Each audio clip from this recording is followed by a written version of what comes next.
across the UK, on DAB+, on your smart speaker, on your smart TV, and on your side. This is Talk.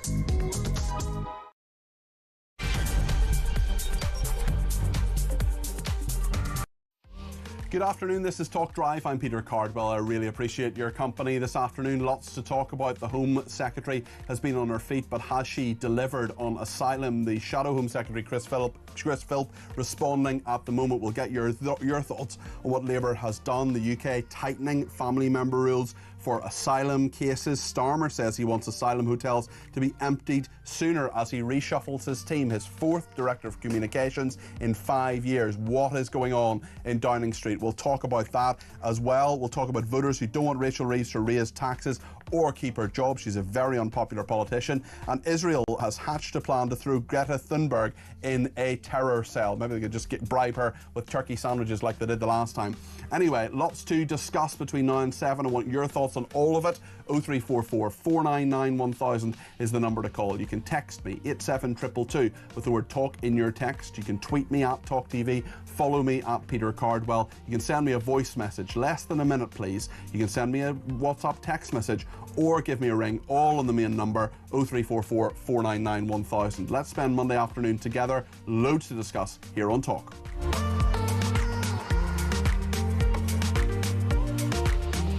Well, the Shadow Home Secretary, Chris Philp, has just been asking Yvette Cooper about her plan. She's back on her feet right now. Let's go to the House of Commons and hear what the Home Secretary has to say. His party was in government in which they never managed to do any of the fantasy things that he claims. So coming back to the reality rather than the fantasy rhetoric that he said. He talked about the approach that his previous government was taking before the election. So it's worth reminding the House of what that approach was. Asylum decisions dropped by 70%. They effectively had a freeze on taking asylum decisions, and they were returning those asylum seekers nowhere. Not to France, not to the safe countries that people had passed through, not to Rwanda, despite running the scheme for more than 2 years. Only 4 volunteers went at a cost of £700 million. Their approach left us with a backlog that was soaring, and had we continued with that totally failed approach, not taking asylum decisions, not returning people anywhere, there would have been tens of thousands more people in asylum accommodation, in asylum hotels across the country right now. That is the kind of chaos that his policies were heading towards, and that is the kind of chaos that he is promising again now.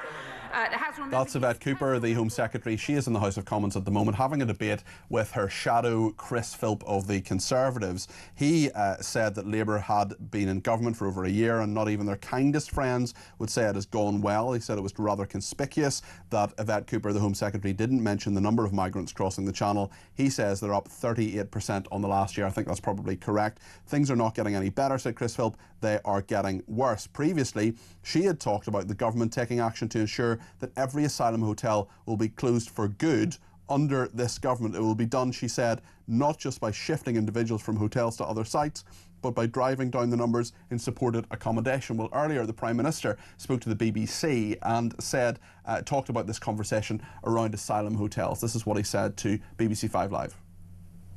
Determined that whether it's people crossing in the first place, whether it's people in asylum hotels, or whether it's returning people, we absolutely have to deal with this.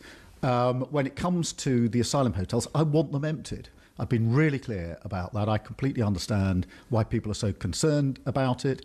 The only way to empty them is an orderly, systematic working through of the cases as quickly as possible, and then returning those people who should not be here. I'm really pleased that in the first year of Labour government we've returned 35,000 people who shouldn't be here. But again, I want to go further and faster, and let me be absolutely clear through you. I want to see every single asylum hotel closed. The Prime Minister there speaking to the BBC earlier. Now, he talked about 35,000 returns. What we know is that the vast majority of those were voluntary returns. If you're a student from Australia who's overstayed your visa and you get an email from Border Force saying, by the way, you should have left 3 months ago, and you say, I'm terribly sorry, book your flight and off you go, you could be one of those 35,000 people. We're not talking about the 4,500, about 12 or 13% of those, don't quite know the figures, about 4,500, 4,500 or so people who've been forcibly returned. We're not talking about a large number of people, especially given the hundreds coming over some days. You've been in touch already about this. We'll talk to Robert Bates in a second. He's from the Centre for Migration Control. He's their research director. But Jason in the Lake District has already been in touch to say yet another example that this government has absolutely no interest or political will in sorting it out. What an absolute disgrace once again from a government totally clueless and out of its depth. Angela says, may I remind Yvette Cooper that our Prime Minister stirs up hate and division, calling us far right, and your statement has not put my mind at rest that things will improve regarding our sea or land border safety. That's the view of Angela on Twitter. Heather says, I don't believe what Yvette Cooper, the Home Secretary, is saying. More gaslighting, more lies. She is not serious. I can't take her seriously, says Heather. Well, let's speak to Robert Bates now. He is from the Centre for Migration Control. He's their research director. Robert, thanks for joining us today. Will, I mean, there have been so many announcements over the summer, really, and we know that Yvette Cooper has a lot of policy around this. Will what she's talked about today, will what she's announced and done over the summer actually solve this problem or make it slightly better? Well, look, I think she has inherited a situation from the Conservatives that was pretty bad. But the question is whether the Labour Party's approach over the last year and what they're setting out today is actually big enough to have that seismic impact on the small boats crossings. I think the low-hanging fruit was, of course, suspending asylum family reunification visas for a period of time. That had gone completely out of control, exploded from about 4,000 to 20,000 in just a few years. So that was something that obviously needed to happen. But the way the Labour Party are reorientating this conversation is about reducing the use of hotels. And of course, as many people know, that then leads to things like HMOs, but it also means to an expediting of asylum applications. And the concern there is whether these applications, which are already facing many faults in terms of resourcing and actual accuracy in determining whether someone's legitimate, are actually just going to end up leading to more illegitimate asylum seekers being given refugee status. So you can have as much throughput through the hotels and the accommodation as you want, but if you're not putting in place a strong deterrent to actually stop people from coming across the boat, and as Chris Philp has pointed out, it's up nearly 40% on last year, then you're going to continue to end up with pressure on your dispersal and contingency accommodation. And we know that the government is actually now struggling at the moment to find some of that dispersal accommodation. It's sort of reached a plateau at around 60,000. So there's a lot of problems still here, and I think the Labour Party are again trying to reorientate the conversation away from talking about what it needs to talk about, which is a strong deterrent such as the Rwanda plan, but with the enhancement of leaving the ECHR attached to that, of course. It's interesting in regard to mentioning the ECHR. I think this is the next big political debate that's coming. We're having it already on this station, and as usual, we're ahead of the debate.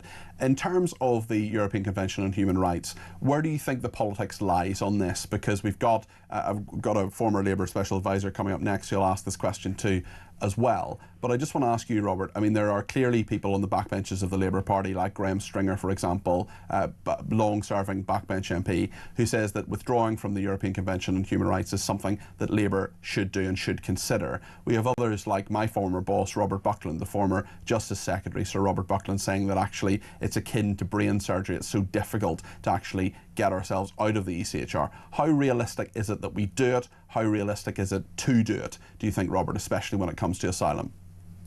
Well, I think it is necessary, and I think the Overton window has shifted well and truly in that direction. The main problem, and I think the only sticking block that would have really been held up was, of course, the Belfast Agreement. But we've seen, even on the Labour side of things, people such as Jack Straw coming out and saying that he doesn't think that membership remaining within the ECHR is something that's essential to keep that in place as well. So I think David Blunkett as well, certainly, yeah. Exactly, yeah. So some big grandees that probably Keir Starmer could do without their intervention. He's probably caused them a bit of a headache because obviously Starmer has made it very clear that they don't have any plan to actually leave it. They're talking about reconfiguring how some of it's applied in courts, especially the certain articles, right to life and right to family and freedom from torture as well. But I think where we are now is there's so much intellectual energy on this front of leaving the ECHR, and it has such a sort of common sense backbone to it as well that just resonates with where the ordinary public are. If we're not able to remove people that have broken into into our country illegally because of a charter, then of course it makes absolute sense for it to leave. So I think the Keir Starmer is going to see this as a running sore for a very long period of time, because he obviously, from his ideological underpinnings, is very much wedded to it. But if you do have people such as the Labour Party grandees coming out and saying we don't really think this is appropriate anymore, then I think it's something that really has shifted where the conversation is, much more so than it even was even a year ago. Yeah, I agree with you. Just sit tight for a second, Robert, because I want to remind ourselves what the Home Secretary has been setting out in the House of Commons in the past hour. Then I'll get Robert's reaction. We need to close all asylum hotels, and we need to do so for good. But that must be done in a controlled and orderly manner, and not through a return to the previous government's chaos that led to the opening of hotels in the first place. Substantial reforms are needed now. In our first year in government, we've taken immediate action, laying the foundations for more fundamental reform. We have restored asylum decision-making and then rapidly increased the rate of decisions. The overall system remains sclerotic, outdated and unfair. So, as we committed in the Immigration White Paper, we will shortly set out more radical reforms to modernise the asylum system and to boost our border security, tackling the pull factors, strengthening enforcement, making sure people are treated fairly, reforming the way that the ECHR is interpreted here at home, speeding up the system, cutting numbers and ending the use of hotels. We can also take a look at what the Conservative leader Kemi Badenoch has been saying about Labour's immigration proposals. She said this earlier today. What they have done with their recent court case is actually show that they believe that illegal migrants have more rights than our local communities, and we completely disagree with that. We had a deportation bill, which we asked Labour to support, that talked about disapplying the Human Rights Act, so you wouldn't even get to some of the circumstances that she's talking about. There is a lot more that can be done on immigration control. Labour do not have the stomach to do it. We do, and we have the plans as well. Kemi Badenoch raining on Yvette Cooper's parade there. Thanks to everybody who's been in touch, including David in the Cotswolds, who says instead of Yvette Cooper commending her statement to the House, she should have commended her statement to the bin. She never mentioned illegal immigrants or illegal immigrant hotels, preferring to use asylum hotels, and never mentioned where these illegal immigrants will go. Starmer, Cooper and the whole of the Labour movement have not read the room and do not understand the will of the British people. Sling them out, says David. Well, Robert Bates is still with us from the Centre for Migration Control. What do you make of what both Kemi Badenoch and Yvette Cooper have been saying there, Robert? Well, the Labour Party have done a lot of things, but the problem is none of them are big enough to actually make the impact. We saw Starmer talking about the removals and the enforced returns that he's clearly very proud of. But let's be perfectly clear. Only 4% of those that have arrived on small boats are those that have actually been removed. A very large number of those are, as you say, people that have overstayed visas or other foreign national offenders as well. So when it actually comes to those that are coming across the channel illegally, it's only about 4% that have been returned. On Badenoch, I don't really think the Conservatives can boast about having had a comprehensive plan. I was looking for it because I've constantly been hearing that they did have this really detailed plan. If there was a comprehensive plan, you'd know about it, Robert. Well, I'd like to think so, and with the greatest respect, quite literally your job to know these things, and you haven't seen a comprehensive plan, which makes me wonder whether one actually exists. Well, there is that. I don't think there is one actually out there in circulation at the moment. I think it's something where everyone's talking top lines, but no one's actually doing the thought and processing of how this happens. I think we're getting the fundamentals in place in the national conversation, leaving the ECHR a commitment to actually deporting all those that enter illegally. But, when it comes to the operational side of things, I still think there's a lot more that we need to be doing to talk about how that can take place and how that can be gone about, with those third country agreements, with the detention facilities, which are woefully underfunded, with immigration enforcement and so forth. So I'd like to see a lot more from the Conservatives and the Reform Party on that front. I do think that, though, the conversation is going in a positive way, and let's see what the Conservatives come up with at their conference regarding the ECHR. It's interesting as well in regard to Reform UK. They've talked about council tax bills, cutting them. We'll talk about that later in the programme. But for the meantime, Robert, thank you. That's Robert Bates there from the Centre for Migration Control. He's their research director. Thank you to the person who says, I've just sat through Yvette Cooper's speech with my jaw on the floor. Waffle, waffle, waffle. Pure lack of understanding. I want my country back. I want a waffle.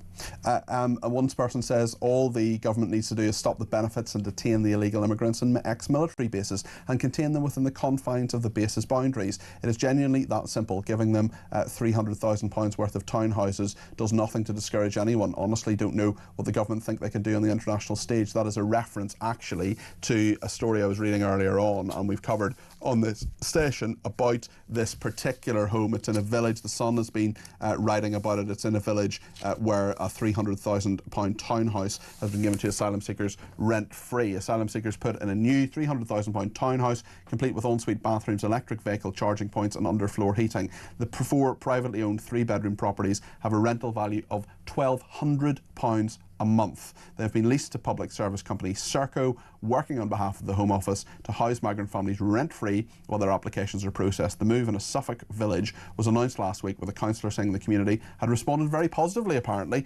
Tarquin's in London on the first call of the day, 0344 499 1000. Tarquin, you're very welcome to the programme. What would you like to say about this?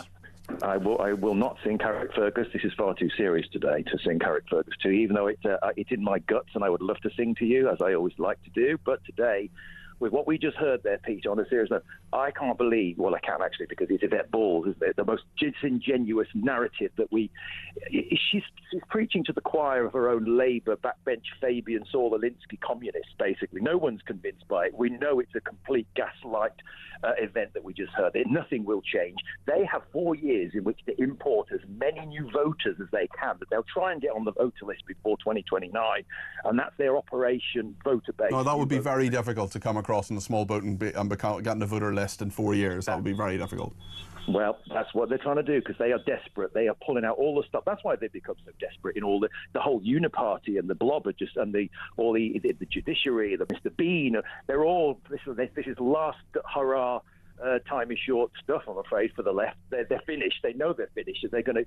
It's scorched earth. Is there nothing, Tarquin? Is there nothing Yvette Cooper has done since she's become Home Secretary that's made the situation better? Once upon a time, many years ago, I looked up her Wikipedia. I don't know if there's any.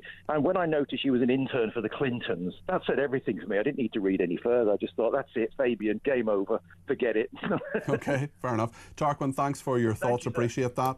Jane says that £35,000 figure has been static for months. I think you're right. Chris says Cooper says we must help those flee persecution. Is France a bad, evil country? Liars. That's why the Tories get wiped out. It'll be them next. Jane says it's pathetic for the Home Secretary. No one believes her. Once they go off for party conference, it will be forgotten, like the rape gang inquiry. Leslie says, nice to see Cooper. It's been a while. More waffle from her. No mention of the £300,000 houses being allocated to migrants ahead of local residents. Yeah, we've just mentioned that.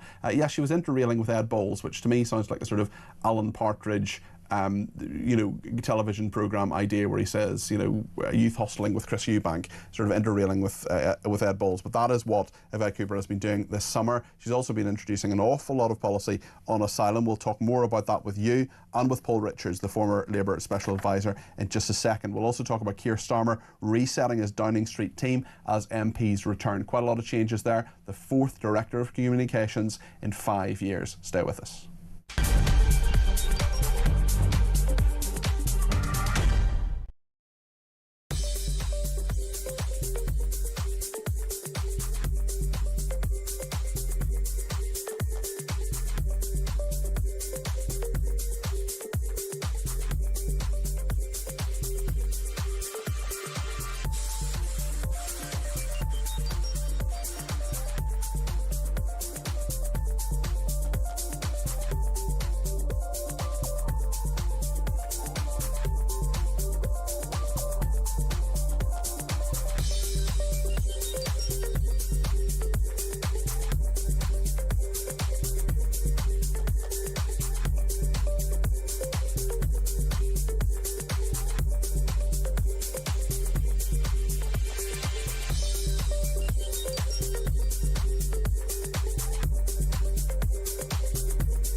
completely out of touch, Julia. They're not listening, they're not understanding, they're not engaging. I mean, it's not just Epping, this is up and down this country. Every town, every city, protests, people out putting flags up saying we've had enough, we don't want this anymore, please listen to us. Our rights are being put on the back burner. Our rights don't matter as much as the rights of migrants that are coming into the country. Well, you were told that by the Home Office lawyer in the Court of Appeal. Literally said that.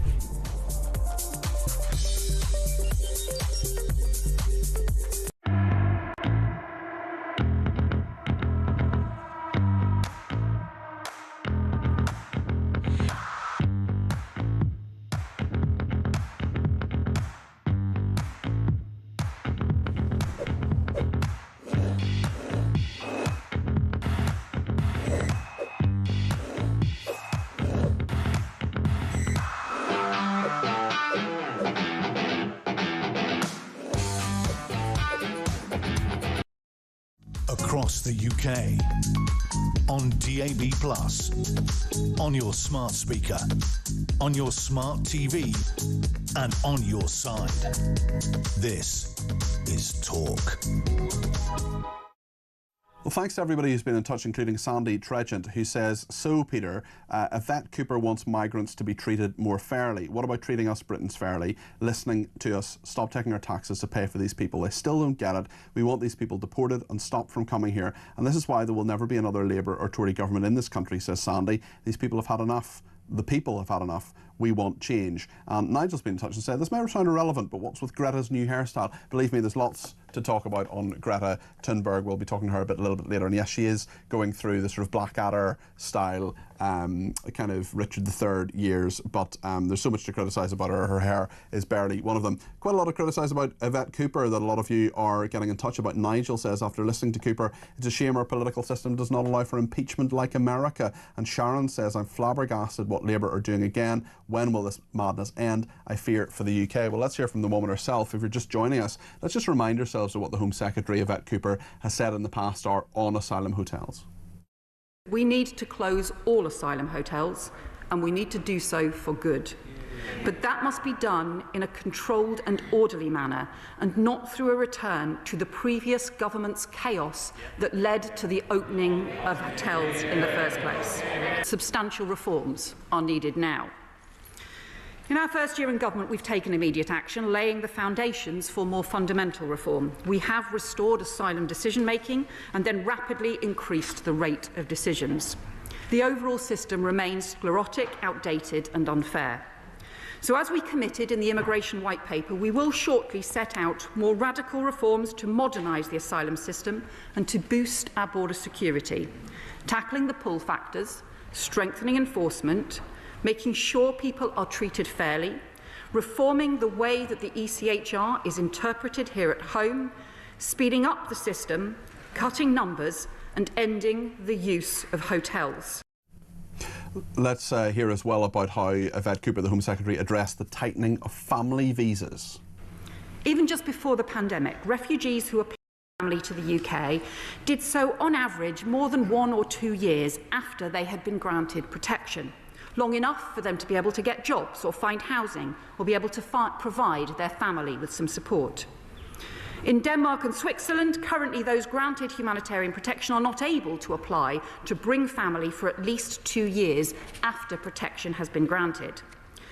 But here in the UK now, however, those applications come in on average in around a month after protection has been granted, often even before a newly granted refugee has left asylum accommodation. As a consequence, refugee families who arrive are far more likely to be seeking homelessness assistance. That just sounds like a system in absolute chaos, especially in that second clip. She talks about radical reform. She talks about tackling the pull factors. Will she do it? Paul Richards is a former Labour Special Advisor. Paul, what do you make of what Yvette Cooper has been saying? You're very welcome to the programme this afternoon. Thank you very much for having me, as ever. I think it shows the seriousness with which ministers are taking this issue. They may have had a short break over the August holidays, same as the rest of us, but they haven't been immune to the headlines and talking to their constituents and being in tune with what's been going on. And they've come back straight, first day back to work today, straight out of the traps, trying to address the crisis on the coast. And I think some of the measures she's suggested make an awful lot of sense. I think particularly this issue of not allowing people just to bring their families with them automatically is reducing the pull factors that people talk about, and I think it will add to the measures in place to try and cut this evil trade. Why has it taken Labour over a year to even diagnose the problem? To get it? Do they get it? I think it was in our manifesto to close the hotels, so I think there's been a recognition of the failure of the system. And you heard the Prime Minister's interview this morning. Again, he chose a big media intervention on another station this morning to make that point about closing the hotels and doing it faster than the pledge in the manifesto, so not wait till the next election, but before then. He didn't say exactly when, though. It could be any time. It could be a month before the election. He said it would be faster than was intended, so it'll be in... Yet we're in a situation, Paul, where he was told... well, his government was told by a court last week, well, a couple of weeks ago, to close a hotel, yet they fought that decision. Well, that particular point was that you have to do it in an orderly way. If you want to get them all if you can't close one already... Yeah, but if you can't close one when you're told, if you can't close one when you're told to by a court, what hope is there to close 200 by 2029 or even before then? Well, there's a steely determination on part of ministers to get this done because they recognise the scale of the challenge and the. We haven't seen the results of. We haven't seen the results of that steely determination over the last year, have we? I disagree, and I think it's ironic, isn't it, that the shadow minister, railing against the government today is the very minister who opened the hotels in the first place. And well, he was policing minister, but he was a Home Office minister. So it's a bit rich, isn't it? Well, he was a Home Office minister. He wasn't directly responsible for immigration, but your point stands, I think, Paul. Keir Starmer has also carried out a mini reshuffle of his top team this morning, shortly after he released this clip on his social media accounts. Summer's definitely over, and this morning we've got all the number 10 staff together and talked through what phase 2 of the government is going to look like and feel like. So we go into phase 2, 1st of September 2025, in good spirits, confident and with conviction about what we're doing. It needs a more powerful number 10, so we've added to the team with some really important new members. I made a number of other changes, but this is about focus on delivery now, marching forward to the next phase of government. Do you think, Paul, that he can go forward confident and with conviction? Was that shown in phase 1? I mean, many people just don't feel phase 1 achieved a huge amount, and when it comes to the operation at number 10, he's had his top team anyway. I mean, he's on his 2nd chief of staff, he's on his 4th director of communications in 5 years, and he's had to bring in Darren Jones, arguably one of the most patronising politicians who exists today, to attempt to shake up his number 10. I think that the people voted for a year and a bit ago was for change, and what Starmer is somebody who can get change through a system, a government system that's sometimes very hard to organise and sort of run. And the machine in Whitehall, as you know, is very sclerotic, very slow, sometimes resistant. Yeah, correct. So he's someone who I think is, he's more of a chief executive than a showman. He's not somebody necessarily you'd want to have around for a dinner party, but he is somebody I'd quite happily see running a large complex organisation like government, and he's done that before as well. So I just think he's somebody who that may not sit at the heart of Flutter, but he is the man for the job of getting things done. And this change at the top team, I think, is a reflection of his sort of chief executive-like approach to this, about getting the right people in the right jobs. But he didn't do that before, did he? If he's also ruthless. I mean, he is. Well, if he's got ruthless to get rid of the people who's not performing. Well, he may be ruthless, but to get rid of people who aren't performing. But is he choosing the right people in the first place? If he's got his 4th director of communications in 5 years, maybe the problem's not them. Maybe the problem's the message. Maybe the problem's what he's trying to do. Tim Allen coming in he's a big hitter, and he's somebody who's been around for 30 years, and he's a sort of a serious grown-up. He's also lobbied for some horrible regimes as well, including Russia and Uzbekistan. Well, he'll come under a lot of scrutiny for that in the next 48 hours as well, but I'm sure they will have thought of that. But you mentioned Darren Jones, though. I mean, I don't think he's the word you used at all. I think he's a really effective performer, both internally, dealing with the spending review, negotiations with the other government departments, but also communicating via the radio and TV. He's a sort of really safe pair of hands, and it's quite a... You think he's a good communicator on radio and TV? Sorry, say again. You think he's a good communicator on radio and TV? Well, he, like most of us, makes the occasional slip up, but actually, overall, yeah, he's a pretty safe pair of hands. I'm sure you've got a clip lined up of him talking about. We actually don't, but the one we're both thinking of at the moment is the question time clip where he got it so completely and catastrophically wrong. And being human, that will happen. If you're doing hundreds of hours of TV in a month, he is going to make the odd slip up. But overall, he knows the numbers. He's in charge of his own brief. He's, it's quite an interesting bit of criminology of the Prime Minister sort of swooping in and getting him out of the Treasury brief and putting him into this new job that doesn't exist so far. It's a sign of how our flexible constitution can work when Prime Ministers want to invent something they can. And this new job will be working directly to the Prime Minister. So it's a great promotion for him, but it's also just another good grown-up person doing the job, trying to get change through, which is what people ultimately want. I think we can respectfully disagree, but there we are. Paul, thank you as ever.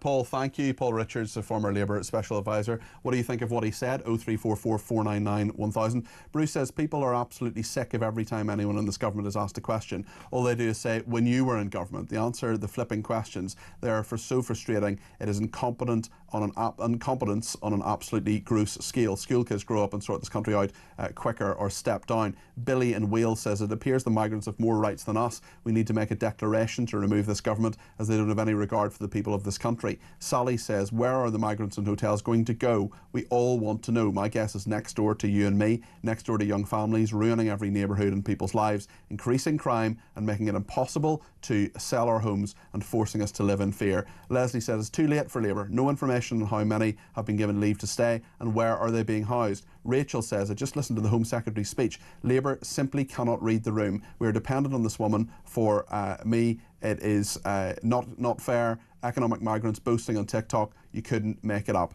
Mick in Wallington says, I'm very disappointed with Dan Jarvis MP and a former officer in the Parachute Regiment. He's sitting next to Cooper smiling as she spouts delusional fantasy while veterans desperately try to survive in the streets. Shame on him. Nan in Wales, the only thing I want to hear off of Yvette Cooper is her resignation. I'm disgusted by her response to the people of Epping and to the general public's concerns. This will only get worse until we see an early general election. We'll keep your comments coming in, keep your calls coming in. I'll take more of those in a minute. And we'll talk to Nick Tyrone, the political columnist and author, about all of this, as well as Rachel Reeves. I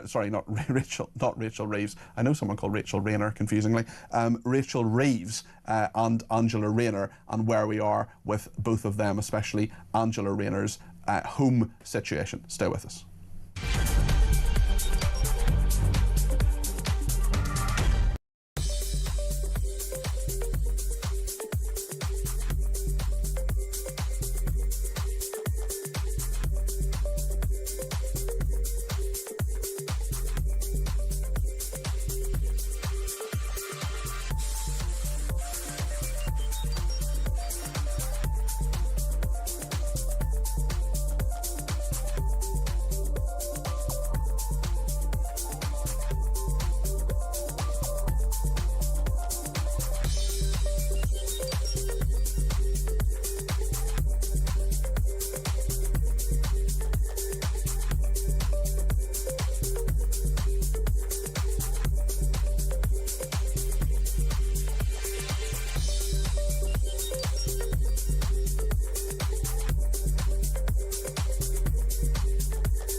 across the UK, on DAB+, on your smart speaker, on your smart TV, and on your side.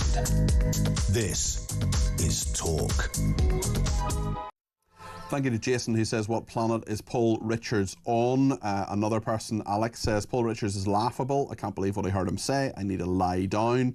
Arthur says, can Paul explain how Yvette Cooper is able to determine the criminal history of those in France through the one-in, one-out scheme when France won't share that information? Can he also explain why France has an apparent veto on those they will accept? Another person says closing hotels equals amnesty. Amy says, personally, I don't think they will have the political will to want to close the asylum hotels. And as for Starmer's team reshuffle, I don't think it matters what he does, because I think everyone is fed up with him and Labour, and they've only been in government just over a year. Well, thank you, Amy, for that. Let's speak to Nick Tyrone, the political columnist and author, mainly about Angela Rayner. Nick, how much trouble do you think she's in? It doesn't look good, but has she actually done anything wrong? Well, I think there's 2 points here, really. The biggest one is, I think the reason this story has cut through in the way that it has is the hypocrisy involved. So you have someone who is telling us we need to raise taxes across the board. We're talking in every facet of life.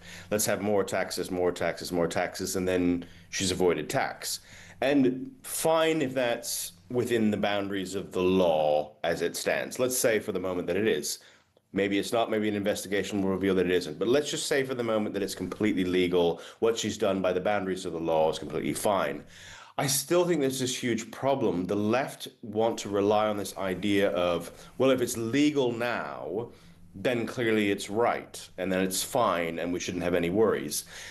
There's 2 big things about that, one of which is they're very selective about this. For instance, when it's how we should treat gender, for instance, the Supreme Court ruling, or how we should treat Palestine action, they say we let the law's wrong and it's all bad. Well, Labour brought in the law to put Palestine action. That's true. To prescribe it. I mean, which just adds to the layer of it. Yes, I totally agree.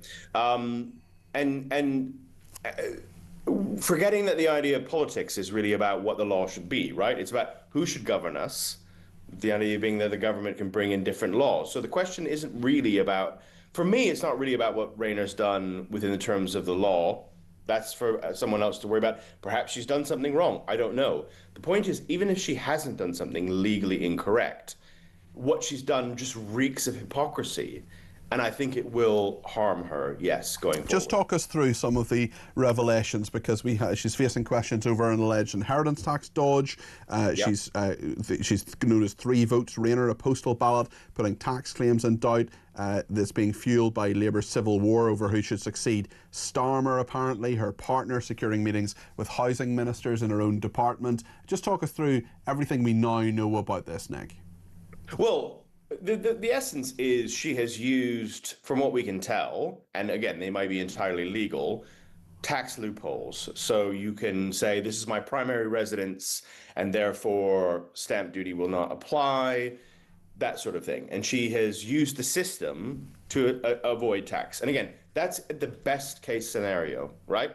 The worst case scenario, she's done something dodgy, she's done something illegal. I'm not alleging that she has. I want to be clear about that. What I'm saying is, the best case scenario is everything she's done is above board legally, but again, completely hypocritical for someone who's trying to say everybody should pay more tax, everybody needs to pay more in, we really need to rinse people who are homeowners in particular, and then she goes and avoids tax to quite a large degree, it sounds like, if we're talking like 40K. I think to most middle-class people, 40K sounds like a lot of money. Well, most people who are middle-class, working class or anything else don't have 3 homes. Don't have 3 homes either. A lot of people are struggling to hold on to 1 home or even buy 1 home. So Angela Rayner likes to talk about her working class credentials, and that's fine, and she has had a tough life, there's no doubt about that. The fact is that she now lives a life that is very remote from a lot of people. Yes, I'd agree with that. And again, to me, it's really about the hypocrisy, right? If she was some capitalist, if she was someone on the right who is very pro-capitalist, very anti-tax, saying we should cut down all the tax and we need to get more tax out of people's lives, and she'd use a loophole, I'd probably say, okay, fair enough. It's the problem for me is the hypocrisy. It's that idea that she is saying, talking about inheritance tax, they're talking about all the things that are in the mix, right? About Rachel Reeves' budget, about how we might be seeing huge tax rises on normal working people, which is the thing that they promised they wouldn't do. Let's remember, right? That was their big thing. We're not going to raise taxes on working people. I think we're about to see it quite harshly. Okay. And I think in the midst of that, for the deputy prime minister to have used a tax loophole, whether it's legal or not, I just think it's it just stinks. Doesn't pass the smell test. Thank you, Nick. That's Nick Tyrone there, who is the political columnist and author. Let's speak to Gail in Cheshire, who's given me a ring on 0344 499 1000. You can too. Gail, what would you like to say about this? I think you're a first-time caller. You're very welcome. Oh, thank you, Peter. It's great to speak to you. The reason why I'm calling is about Angela Rayner and this trust that is alleged with regard to her home, her constituency home. Yeah. I had a friend who had a disabled child, and she was told to put their house in a disabled person's trust or discretionary trust. Okay. This was so that if anything happened to either of them, the value of the house could not be counted as income or capital to be used when claiming state benefits or support payments. Okay. In other words, the child would keep the full use of the value of the house, while taxpayers foot the entire bill for the care and support. Okay. Now, if this is the reason why Angela Rayner has done this, as a mother, I don't blame her.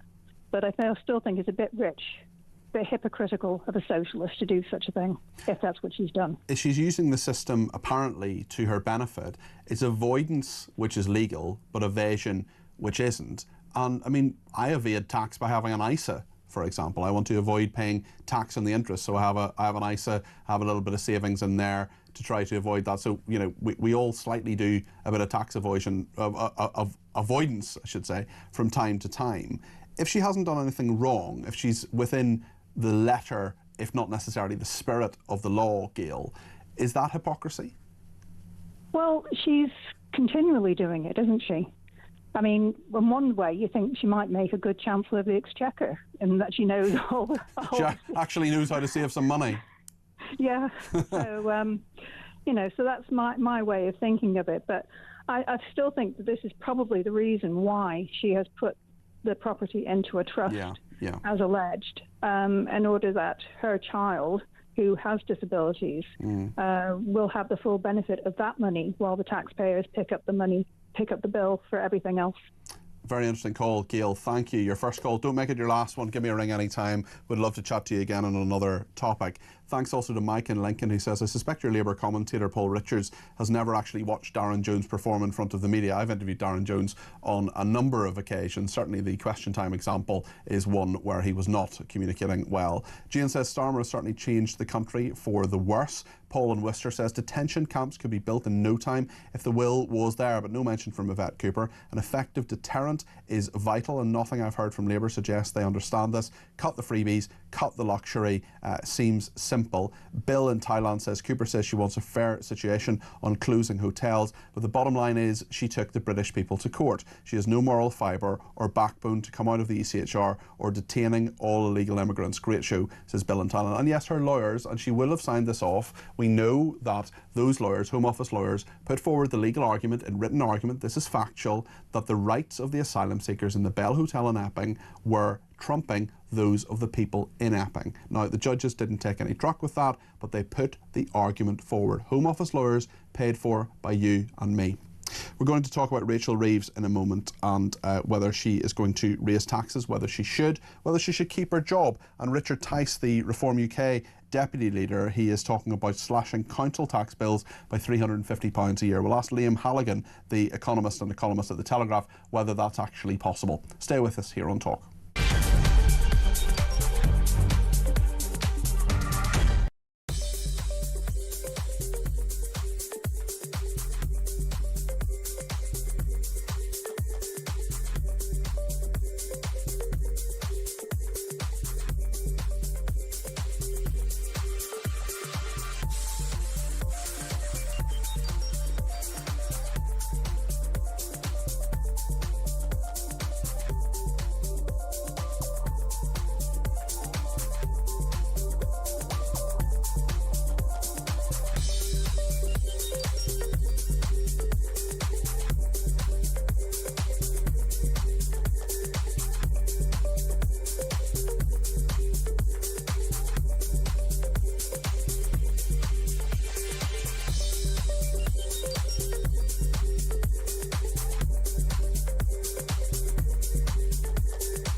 I think calling her Big Ange is actually less insulting than you calling her a grandmother.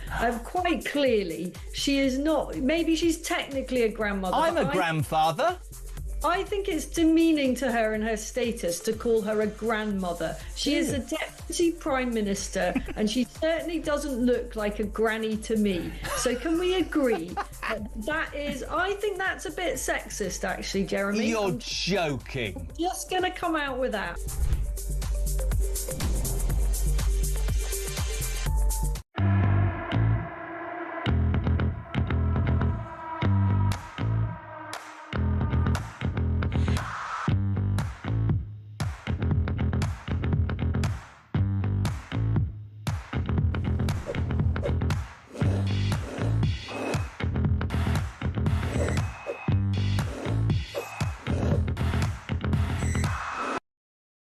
Across the UK, on DAB+, on your smart speaker, on your smart TV, and on your side. This is Talk. Thank you to Sean in Bridlington, who says, we don't want the asylum system modernised. We want the asylum system closed completely for at least a decade. Anna in Surrey says, Cooper seems to have focused her whole speech on what's best for illegals and immigrants in general, appearing to completely omit the needs and requirements of the electorate. Chris says, thank you, irrelevant Cooper. The previous government did this, that and the other, and Labour has continued with their incompetence and treacherous behaviour. Kevin in Southampton, when all this rubbish and blaming the Tories is going to... How long is this going to carry on for? It's empty words from Cooper, whilst it just carries on, which is what they want. Disgusting, says Kevin in Southampton. And Jane says, has the Prime Minister forgotten about Darren Jones in Question Time? The public haven't. Don't think he will last long, if that's the advice he will give him. I want to talk about another politician. This is Richard Tice, the Deputy Leader of Reform UK. He has said that he has an idea to slash council bills, and 13 councils he's been looking at very closely alongside Zia Youssef, who's the sort of axeman of Reform UK. They want to cut many things and save the taxpayer money, that's what they say. Richard Tice spoke to us earlier on. He spoke to Jeremy this morning, actually. And, it was a press conference, actually. It was a press conference. And Richard Tice, the Deputy Leader of Reform UK, he spoke about council tax a bit earlier today. Let's see what he said at that press conference. But every council will be slightly different. But the sort of equivalent numbers you're talking about per household, as an average, it's between £300 and £350 per household per year. So it's real cash. And of course, to the individual paying that council tax, that's a post-tax number. So the big sums, ultimately, it's for the individual councils to decide. If you've got a council that's already got a brilliant social care provision, they might say, yeah, we can freeze council tax or whatever. Richard Tice there, the Deputy Leader of Reform UK and the spokesman on many economic matters as well. Liam Halligan is an economist and columnist at The Telegraph. Liam, good afternoon. Peter, good to be with you. Liam, is this right? Can this money be saved, do you think? Do the sums add up? Well, look, it's absolutely clear that the local authority pension scheme, a lot of financial services companies make a lot of money managing that money. And they could do a better job. It's a very kind of sclerotic, cosy arrangement that a lot of private sector firms are making lots of money managing those public sector pensions. Of course, the vast majority of public sector pensions, there is no fund to manage. They're paid out of current taxation, which is insane, by the way, and also a massive drain on our public finances each year. But what I think Reform have done is identified a pretty big inefficiency in the management of the public sector pensions, so for state workers at local authority level, in how that money is actually managed. And I do think there are savings to be made there. And I do think, we need a lot of sunlight on these very, very cosy, often long-standing contracts. And a lot of that money, of course, goes into ethical investment funds, the ESG idea of environment, social and governance. This is the idea that a lot of pension funds should be used for so-called ethical things, but actually the returns on that could be less. Therefore, the taxpayer is hammered more when they need to contribute to those pension funds to top them up. Well, look, the fiduciary duty, the legal obligation of a pension fund manager should be, to make as much return on your capital as you possibly can for your retirement. Of course, those pension returns are taxed on the way out. You get tax relief on your pension when you save. they're taxed on the way out. And I think, you know, a lot of the private sector, rightly, is moving away from various virtue signalling headings under which to invest. The idea that public sector funds shouldn't be managed in order, you know, within appropriate risk bands and so on. No one's saying we should do reckless things with money that pays public sector workers their pensions, but the idea that we should be garnishing these portfolios with you know, virtue signalling baubles it strikes me as insane and massively indulgent, frankly. Liam, what do you make of this YouGov poll for the Times? 58% of voters saying higher taxes would not be justified. Labour voters split, 42% saying tax rises would, and 39% saying they would not be justified. This is 6 in 10 voters thinking the Chancellor shouldn't raise taxes, despite the alleged 40 billion hole in the public finances. We were talking a few days ago about how the hole is so much bigger than that, and how the issue is so much greater, as you were laying out so eloquently previously. But in regard to taxes going up, is that an inevitability, given what Rachel Reeves is going and the moves that she is making in the next few months? Well, it's an inevitability, Peter, if you think the answer to all problems is always more money. Yeah. More taxation. I personally don't think the answer to a lot of our problems is more money all the time. I think we need a lot of reform across our public sector. I think we need to learn how to spend less. I think the state needs to do a lot less, but do it a lot better. I think we need to have difficult conversations about how we live within our means, because we're not living within our means by any stretch of the imagination. And the UK is now a very stark outlier when it comes to the cost of government borrowing, how financial markets perceive us. You know, we're less of a sure bet to lend money to than Greece, Spain and Italy, with all respect to those Mediterranean countries. But they have had a lot of fiscal turmoil in their recent past that we haven't. But that's where we are. I think the country is exhausted from too much taxation. The private sector is exhausted. The rider, if you like, is heavier than the horse. The public sector rider is heavier than the private sector horse. And this isn't only Rachel Reeves' fault or Labour's fault. When the Tories left office, the tax burden was already at a 70-year high. That's tax as a share of GDP, due to, in my view, many, many mistakes that were made during COVID, but also that 10 years we had of austerity, Peter, from 2010 onwards in the aftermath of the global financial crisis. Guess what? Everyone talked about austerity, didn't they? Journalists talked endlessly about austerity, but the national debt, the amount of money the government has borrowed and has to service each month doubled from 40 to 80% of GDP during those so-called austerity years. Look, the state needs to learn how to live within its means. You can't keep coming back for more tax. And there isn't just nasty people like me saying that, not that I'm nasty, but many of your listeners will think that I am. It's the good burgers of the OBR now, the Office for Budget Responsibility. It's people like Professor Jajit Chadha, you know, the former head of the National Institute, the most respected think tank in Britain, who gave me an interview on my When the Facts Change Substack last week, which led the news. But it strikes me that this Labour Party, Peter, and you've forgotten more about the Labour Party than I'll ever know, that I do know the Labour Party quite well, this Labour Party is way to the left of Tony Blair's Labour Party. It's true. You're absolutely right. It's not. The front bench is way to the left of the front bench that you knew so well, that you served as a special advisor to, with I might say, some distinction. But the Labour Party now, it's almost as if Rachel Reeves, she doesn't remember what happened in 1976 when the Labour Party had to go cap in hand to the IMF. And I'm afraid that is where she's driving us. She's driving us off a cliff. Liam, thank you for that. That's Liam Halligan there, who is an economist and columnist at The Telegraph. Quite a few people in touch about all of this, not just in regard to the financial situation, but also Angela Rayner. The main problem for me regarding Rayner, says Tony in Norfolk, is that she will get away with it. She'll ride the bad publicity and the public debate will move elsewhere. Also, Leslie says, don't forget the fuss Rayner made of Boris buying wallpaper for Number 10, which was out of his own money, of course, as well. And thank you to Steve in East Yorkshire, who has a great message. He says, I think the choice of Tim Allen as Starmer's Director of Communications is a great choice. I mean, if he can provide the voice for Buzz Lightyear and play Santa in the Santa Claus film, he must be okay, from Steve in East Yorkshire. I do wonder, just in regard to Tim Allen, this is the man who's now the Director of Communications at Downing Street, whether in that house, in Number 10, he'll have some home improvement. Stay with us here on Talk.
Across the UK, on DAB+, on your smart speaker, on your smart TV, and on your side.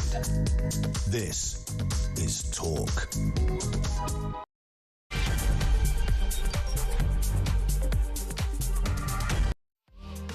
Well, a very good evening. This is Talk Drive. I'm Peter Cardwell. It's just gone 5 o'clock. Loads to talk about today, including what the government has said. Yvette Cooper, the Home Secretary, talking about reforming the migration system. She says big, bold, radical plans are ahead. She wants to close all of those asylum hotels by 2029. We've heard that before. Keir Starmer, the Prime Minister, talking today as well. We'll hear what he has to say. Also, Darren Jones, the former Chief Secretary of the Treasury, now running Number 10, or one of the key people there anyway, as Keir Starmer has reset everything. We'll talk about the sport as well, and also Israel's plan to throw Greta Thunberg in a terror cell like terrorists. Should that happen? Maybe that's something you'd welcome. I don't know. Frankly, I think we should maybe just give her another turkey sandwich and tell her to turn her boat around. Anyway, loads to discuss between now and 7 o'clock. Stay with me here on Talk and make sure you make your voice heard. As always, I have as many people as possible on the show. Ring me 0344 499 1000. We'll get you on the air. You can text me at 7222 with the word Talk in your text. You can tweet me at talkTV. follow me at Peter Cardwell. You can send me a WhatsApp voice message, you can send me a WhatsApp text message, or give me a ring, all on the main number 0344 499 1000. Stay with me here on Talk.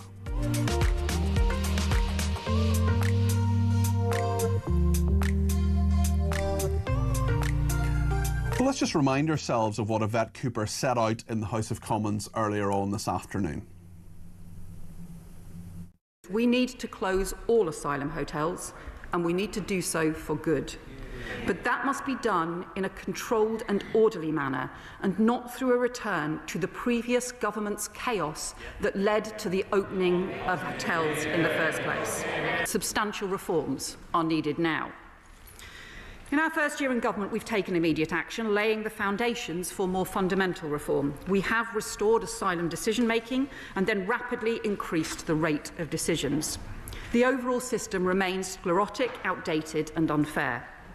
So as we committed in the Immigration White Paper, we will shortly set out more radical reforms to modernise the asylum system and to boost our border security, tackling the pull factors, strengthening enforcement, making sure people are treated fairly, reforming the way that the ECHR is interpreted here at home, speeding up the system, cutting numbers and ending the use of hotels.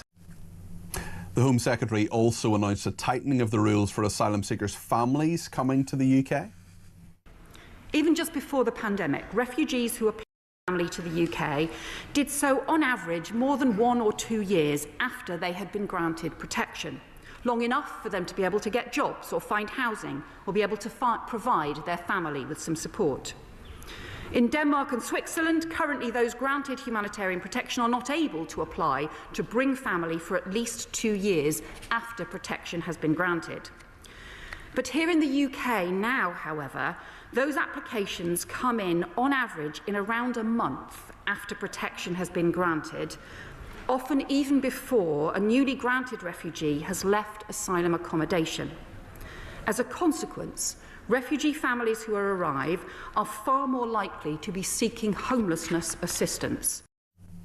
Yvette Cooper there, the Home Secretary. Well, Theo Usherwood is a political commentator. Theo, you're very welcome to the programme. What do you make of what Yvette Cooper has said? She's promised radical reform. Do you think that's something that she can actually deliver, especially as she's been in government for over a year and only really seems now to have diagnosed the problem that so many of our viewers and listeners care deeply about?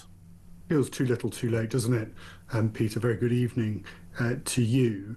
We've now had a Labour government for 14 months, and they're making this change to bring us into much, closer into line with the likes, as the Home Secretary there said, of Denmark and other European countries where there's a 2-year period before you can bring a family member to this country. And it's just worth bearing in mind that when those migrants travelling to the UK and deciding to travel to the UK, they are, of course, fully knowledgeable and weighing up decisions as to where they would be best placed, and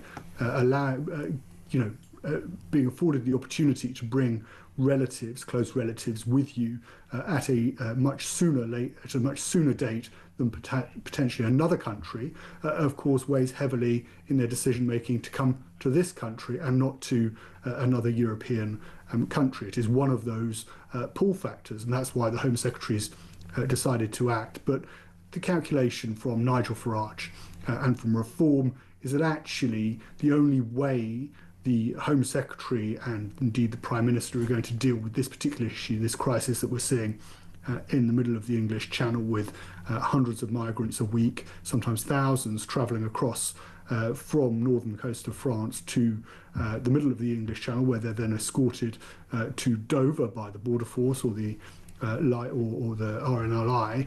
The only way you're going to deal with that is to actually have a proper deterrent in place, whereby if you arrive in this country on a small boat, you are deported to another third country where your application can be processed. And of course, to do that, we need to leave the ECHR. The Tories had the Rwanda scheme. The Rwanda scheme never worked because, of course, we remained signatories to the European Convention on Human Rights. Theo, it's also been quite a big day. The Prime Minister wants to talk us about the reset, but actually reshuffling his team as well, not on the cabinet level, but quite a few people behind the scenes. The way Number 10 works is changing as well. He's got his 4th Director of Communications in 5 years. He carried out this reshuffle. He said this to his team and indeed put this on social media. Let's have a look at this.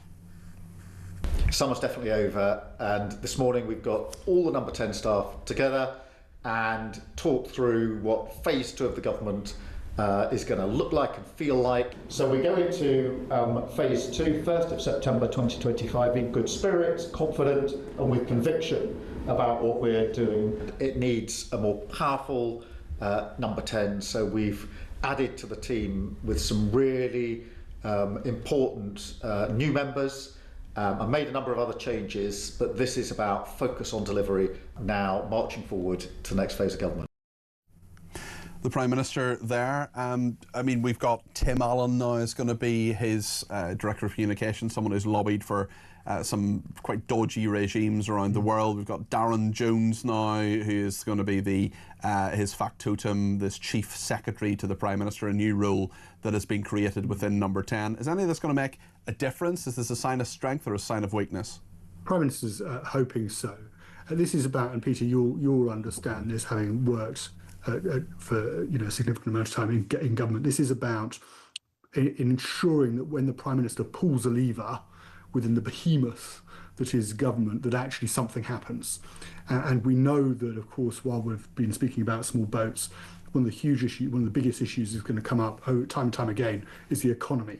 We've got a budget which we still don't have a date for because the government Treasury still hasn't submitted its numbers to the OBR for them to go over exactly what the public finances, what's going on with the public finances. But we're looking at a budget late November as things currently stand, and it is going to be another really painful budget. And what the Prime Minister has done by moving Darren Jones, who was Chief Secretary, effectively Number 2 in the Treasury, across to this key position within the Cabinet Office, is to try and bolster his economic might within the government, so that when he pulls one of those levers, he is able to see a significant effect, a significant impact. Yeah. This is taking power away from Rachel Reeves and bringing it much closer to Number 10. You can be more charitable about it and say, well, actually, it's about ensuring Number 10 and Number 11 work much more closely together. We've tried that before. It's interesting. We had the Joint Economic Unit, of course, that Boris Johnson had under Dominic Cummings. Just on Darren Jones himself, Paul Richards was on a bit earlier, a former Labour Special Advisor, who says Darren Jones is an excellent media communicator. I just want to remind ourselves of what Darren Jones said on Question Time a bit earlier on in the year. And when you see that the majority of the people in these boats are children, babies and women who have been... No, they're not. No, you have got to take... No, look, I get this is... North of 90% of them are adult men. Let me be... No.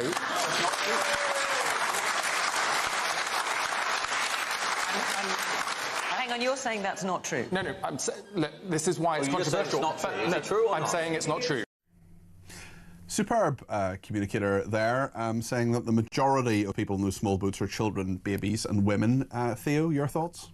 Yeah, I mean, he also had a real gaffe which upset many on the left of the Labour Party when he likened disabled people seeing their benefits cuts to teenagers who lose their pocket money. He was, funnily enough, he was quite, in opposition, he had quite a good reputation at delivering pithy one-liners, but he seems to, in government, have lost his touch. This is, ultimately, yes, he is a good. You can hear from that he is not the man necessarily to take on reform. There'll be others who have that task.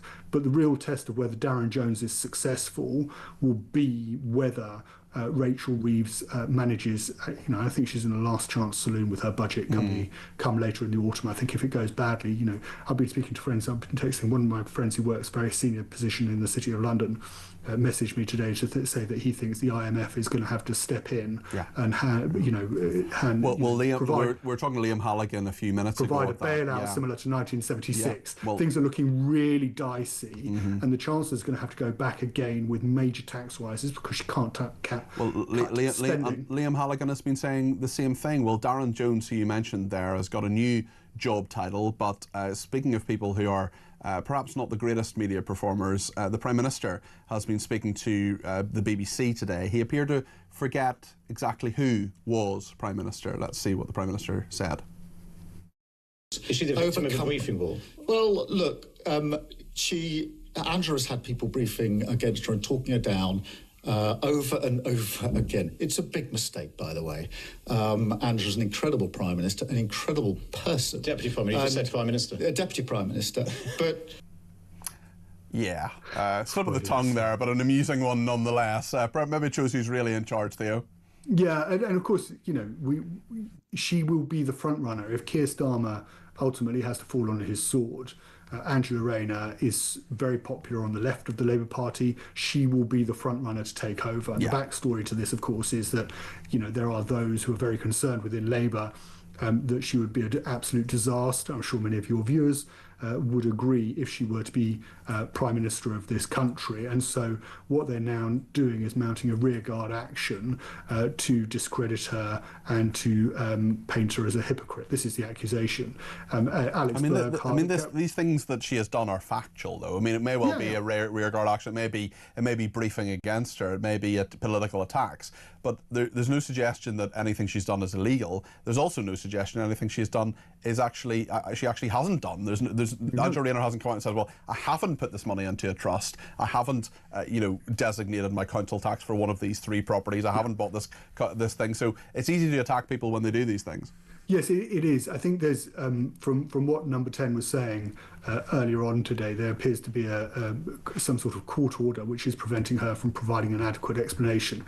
Clearly, in Number 10 and in the heart of government, they realise that this is an issue. They need to come clean exactly what's been going on, and from what we understand from that, from that on the record comments, Angela Rayner and her team are working very hard to change the court order so that they can come clean. But I do agree with you, Peter. Ostensibly, what you're saying is that this does appear to be hypocritical at a time that we're expecting the Chancellor to come forward with major tax rises that people are going to be hit with. Just before you go, Theo, just talking about those tax rises, talking about the state of the economy, talking about this reset, talking about bringing the former Chief Secretary of the Treasury into Number 10, the sort of Deputy Chancellor into Number 10. Let's see what the economist Paul Johnson, he is a really respected, independent economist, has been saying about Keir Starmer's government. It's extraordinary, isn't it? More than a year into this government, they're only just working out that they might need some senior economic expertise within Number 10, both at a political level and at the advisor level. It's yet another example, I think, of how staggeringly unprepared this government was for government, despite the fact that they essentially knew they were going to win the election some considerable time out. So I think it is important for the Prime Minister to be able to sort of have conversations at an equal level with the Chancellor. But what they really mustn't end up doing is having rows between the two of them, having different focuses and different senses of direction. That way, real chaos lies. Paul Johnson there speaking to your colleagues over at Times Radio a little bit earlier on. Just a brief reaction from you, Theo? Yeah, I think there is, of course, you bring in lots and lots of cooks, and there's always a danger there's going to be a row. It does. I think Paul alluded to something there, and you've talked about it as well, Peter. If this goes wrong for Rachel Reeves in the autumn with this budget, Keir Starmer needs to be able to bring in a new Chancellor very quickly, potentially, because the only tool left to the Prime Minister to restore order and to restore the faith of the markets, which of course really they're the ones that run the world, right? Not the government. Well, indeed. So the only way to do that is to replace your Chancellor with somebody who has the necessary expertise and is integrated into the system. And this seems like the appointment of Darren Jones into this key position feels a little bit like they are grooming him potentially to step in at pace to replace Rachel Reeves. I think that is very well founded, and I wouldn't be surprised if he's the Chancellor in a year's time. Theo, as always, thank you. Theo Wisherwood there, political commentator, taking us through all of that. Lots of politics around today, lots of change. What do you make of it all? 0344 499 1000 is the number to call. Let's speak to William in London. He's given me a ring. Hi, William. Oh, thank you, Peter, for taking my call once again. No worries. What would you like to say? Well, this old two-tier here now has appointed Darren Jones, to be sort of secretary. This is a man, as you said before, you said on Question Time that the majority of people crossing the English Channel by dinghy are women and children. Yeah. And they promoted him, I think, to be some sort of maybe a speechwriter. No, it's more than that. He's going to be Chief Secretary to the Prime Minister, so he really is in control of a lot of things in terms of the government. So, he is going to be Keir Starmer's right-hand man in Downing Street.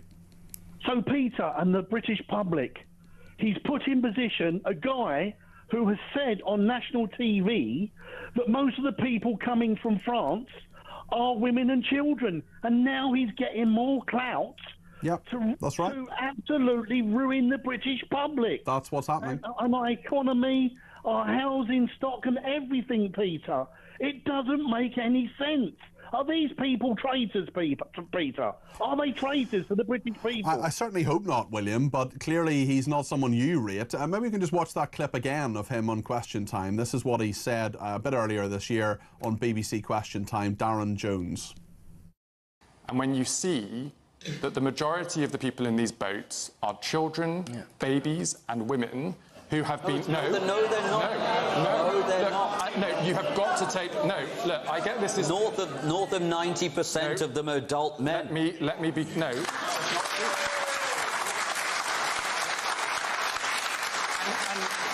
Hang on, you're saying that's not true? No, look, this is why it's controversial. It's not true. Is it true or I'm saying it's not true. I mean, the audience knew that was nonsense, William. Yeah, Peter, I really, really don't know where we're going to be at now when you've got Labour MPs again saying that asylum seekers are going to be treated more fairly than British-born people. That's what the Home Office lawyer said. Yeah. Who are actually paying for these people to be housed and fed. Peter, it's a really fair point, William, and there's a lot of anger out there, and I think you speak for so many. William, thanks for your call. That's William in London there. We're in a situation right now where Keir Starmer, 14 months in, he keeps talking about 14 years of the Tories and all that went wrong then. I'm not saying he's wrong about that. But what I'm saying is that 14 months in, we need some delivery here. We need to see the country changing. Maybe it's changing in a bad way, you think. And in regard to asylum, they've got to sort it out. Now, they say they have a load of different policies. They're going to sort it out. It's going to be fine. But the fact is that the British people have told them time and time again, have told the whole political class, not just the Labour Party, exactly what they want to do. And if you think that Darren Jones is the answer to all of this, if Keir Starmer genuinely thinks that all is going to be well by changing a few personalities, well, I think when you have 4 directors of communications in 5 years, maybe it's not the communications, maybe it's what they're communicating. Maybe when you have 2 chiefs of staff, for example, when you have now almost a kind of 3rd chief of staff character in Darren Jones as chief secretary to the Prime Minister, a role that hasn't existed previously, well, maybe it all points to one thing, and perhaps even one person who should be changed. And I think a lot in Labour and beyond are going to be having that conversation over their cornflakes tomorrow morning when they read the papers and listen to Jeremy on the breakfast programme. Whatever your thought is right now, let me know. 0344 499 1000. Stay with us.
completely out of touch, Julia. They're not listening, they're not understanding, they're not engaging.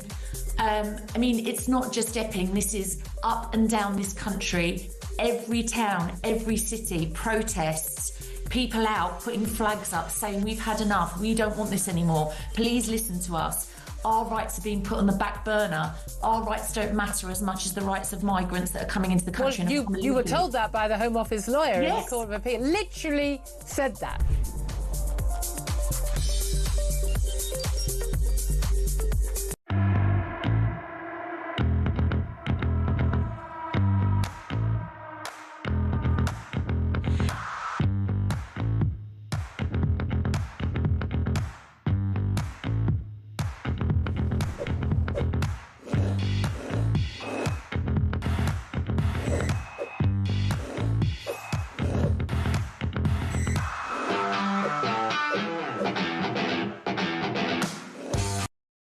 Across the UK, on DAB+, on your smart speaker, on your smart TV, and on your side. This is Talk. Thanks to Peter in Shropshire, he says, I recall Darren Jones referring to the Labour government raising the minimum wage as a down payment, as if the government were paying more to the lower paid. In fact, they just transferred the money paid in income support to the employer and reduced the amount paid by the government. Did he really think we swallowed that? He really does take the proverbial, says Peter in Shropshire. Alison in Kent, it'll be interesting to see if the budget closes the loopholes Angela Rayner has used, similar to insider trading. If so, Alison, there's no suggestion, obviously, that Angela Rayner has done anything outside the law. The point is, this is within the law, and it actually reminds me of 15 years ago, the expenses scandal, all those revelations in the Daily Telegraph, where we were told about so many things that were within the rules. Kevin says, I really don't get it. If Rushanara Ali had to stand down for evicting tenants before regarding letting, even though she followed the letter of the law as it did not pass the sniff test, what's the difference here, says Kevin. It's a fair point. Hi Peter, I had a smile when Starmer said he had confidence in Rayner. It's inevitable. It's inevitable, isn't it, says Dawn in Chelmsford. Well, maybe even knows now what her job is. And this person says, my surname is Cooper and I really, really wish it wasn't these days. It's so embarrassing to have the same name as our hapless, Britain-hating Home Secretary. Look on the bright side, your surname could be Bowles. Ed Bowles was once asked, was he bullied at school because of his surname? He said, if you think I had a rough time, you should meet my sister Ophelia.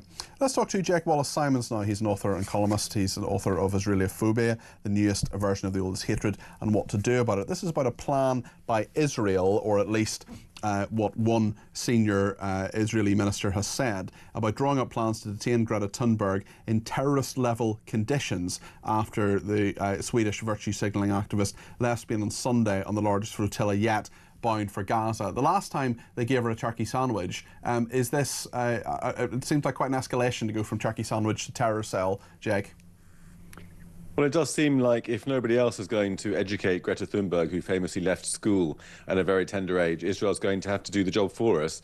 I mean, last time it was quite funny. If you remember, she said that she'd been kidnapped by the Israelis who'd stopped her from entering Gaza for her own safety as much as anything else, and then gave her some sandwiches. They then tried to educate her by showing her the footage from the October the 7th atrocities carried out by Hamas, but she refused to watch it and was then deported to Paris. And there was that lovely clip of her arriving in Paris airport, walking normally, spying the press photographers, and then placing her hands behind her back, as if she was in handcuffs. She absolutely was not.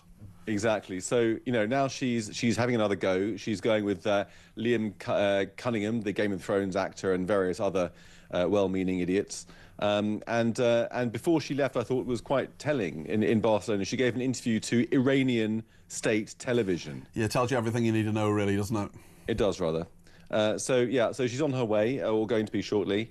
And the Israelis have said that this time they're not going to give her a soft treatment as they did last time, but they will treat her like a criminal trying to break into their country, which of course she is. Very interesting. I mean, do you think that's the right approach? Well, look, I mean, you know, far be it from me to wish harm on anybody, and certainly she won't be tortured or treated in any way that's unlawful. But look, they treated her very nicely the first time, very tolerantly, tried to educate her, gave her sandwiches, sent her back. On this occasion, they're perfectly within their rights to treat her like the criminal that she is, trying to break into Gaza illegally, into a war zone, for the sake of bringing pressure upon Israel. She is pretty shamelessly working for an agenda which, whether she means it or not, is helping Hamas, it's helping the jihadis, it's placing more public pressure on Israel, as if they could do with any more, and only helping the cause, the cause of the very people who are keeping the real hostages, who've kidnapped the real hostages and keeping them underground under horrendous conditions. So Israel's well within their rights to imprison her as the criminal that she is about to be. And I think she deserves it. She says that she's got more than 26,000 people signing up to join the mission to break the siege on Gaza, as she puts it. The project is part of a global uprising of people standing up. When our governments fail to step up, the people will take their place, and that their atrocities and their complicity in the genocide in Gaza right now is not something we can stand for. I mean, it's factually not a genocide, but what do you make of her statement there, Jake? Well, I mean, it's interesting that the last time this was tried, a couple of months ago, a couple of thousand Western activists tried to break into Gaza for humanitarian reasons via the Egypt border. Of course, the Egypt border is even more heavily fortified than the Israeli one. No one hears about Egypt's role in... Yeah, people never talk about Egypt as though Egypt is somehow completely, above criticism, because, as we know, Jake, Israel's always wrong. Exactly right. And these several thousand Western activists, bleeding heart liberals, tried to march across the Egypt border into Gaza and got the absolute proverbial kicked out of them by the Egyptian police and the Egyptian forces, and they couldn't quite believe it, how Arabs could possibly be behaving like something other than the saints that they were in their imagination. They were beaten up, kept in the hot sun, dehydrated, and kicked out of the country. Yeah. And there was that famous footage of that Welsh nurse weeping and begging the Egyptian police to let him through for the sake of their Arab brothers. I mean, it was just embarrassing for Britain, frankly. Yeah. But it just goes to show, their collision with reality. It looks like Greta Thunberg's going to have a similar collision with the Israeli authorities, although not as brutal as the Egyptians, I would hope. Jake, thank you. That's Jake Wallace-Simons there, author and columnist, author of Israelophobia, the newest version of The Oldest Hatred, and What to Do About It. Thank you to Leslie. Says, if Rayner can protect her children's inheritance, well, why can't farmers do the same? Darren says, as much as I want to believe Richard Tice on council tax, we all know that once bills up, they never come down, no matter what government is in. Stephen Wales says, Vet Cooper wants to close the hotels while fighting to keep them open. I should say she's fighting to keep them open because she does not want them closed. Another person says, so children being brought here from Gaza, their families too, I suppose, are they Hamas supporters? Why hasn't Turkey or Egypt agreed to help? Well, certainly there are some children who have serious health issues who are brought to places like Great Ormond Street Hospital, about 300 of them. That's what the Sunday Times was reporting a few weeks ago.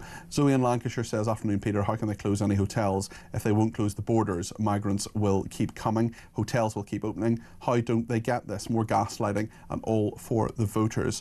And on Liam Halligan a little bit earlier on, Louise says, Liam is brilliant, if only he were the Chancellor. And Clive in North Norfolk says, really glad to hear the Home Secretary announce a massive speed up dealing with asylum claims, but as there is no evidence that anyone has been deported, does this mean that all the claims are accepted? Well, they're not, and a few people have been deported, about 4,500 people who have attempted to claim asylum. She and Keir Starmer always use the 35,000 number. That's people who have, often includes voluntary people who say, right, you've overstayed your visa, off you go, sunshine, or we're coming round to arrest you, if you don't leave within a month or something like that. And those people go, oh right, okay, I'll book my flight and go. That's not quite the same as deporting people who've come over in small boats, much as the government would like to muddy the waters, pun intentional, on that.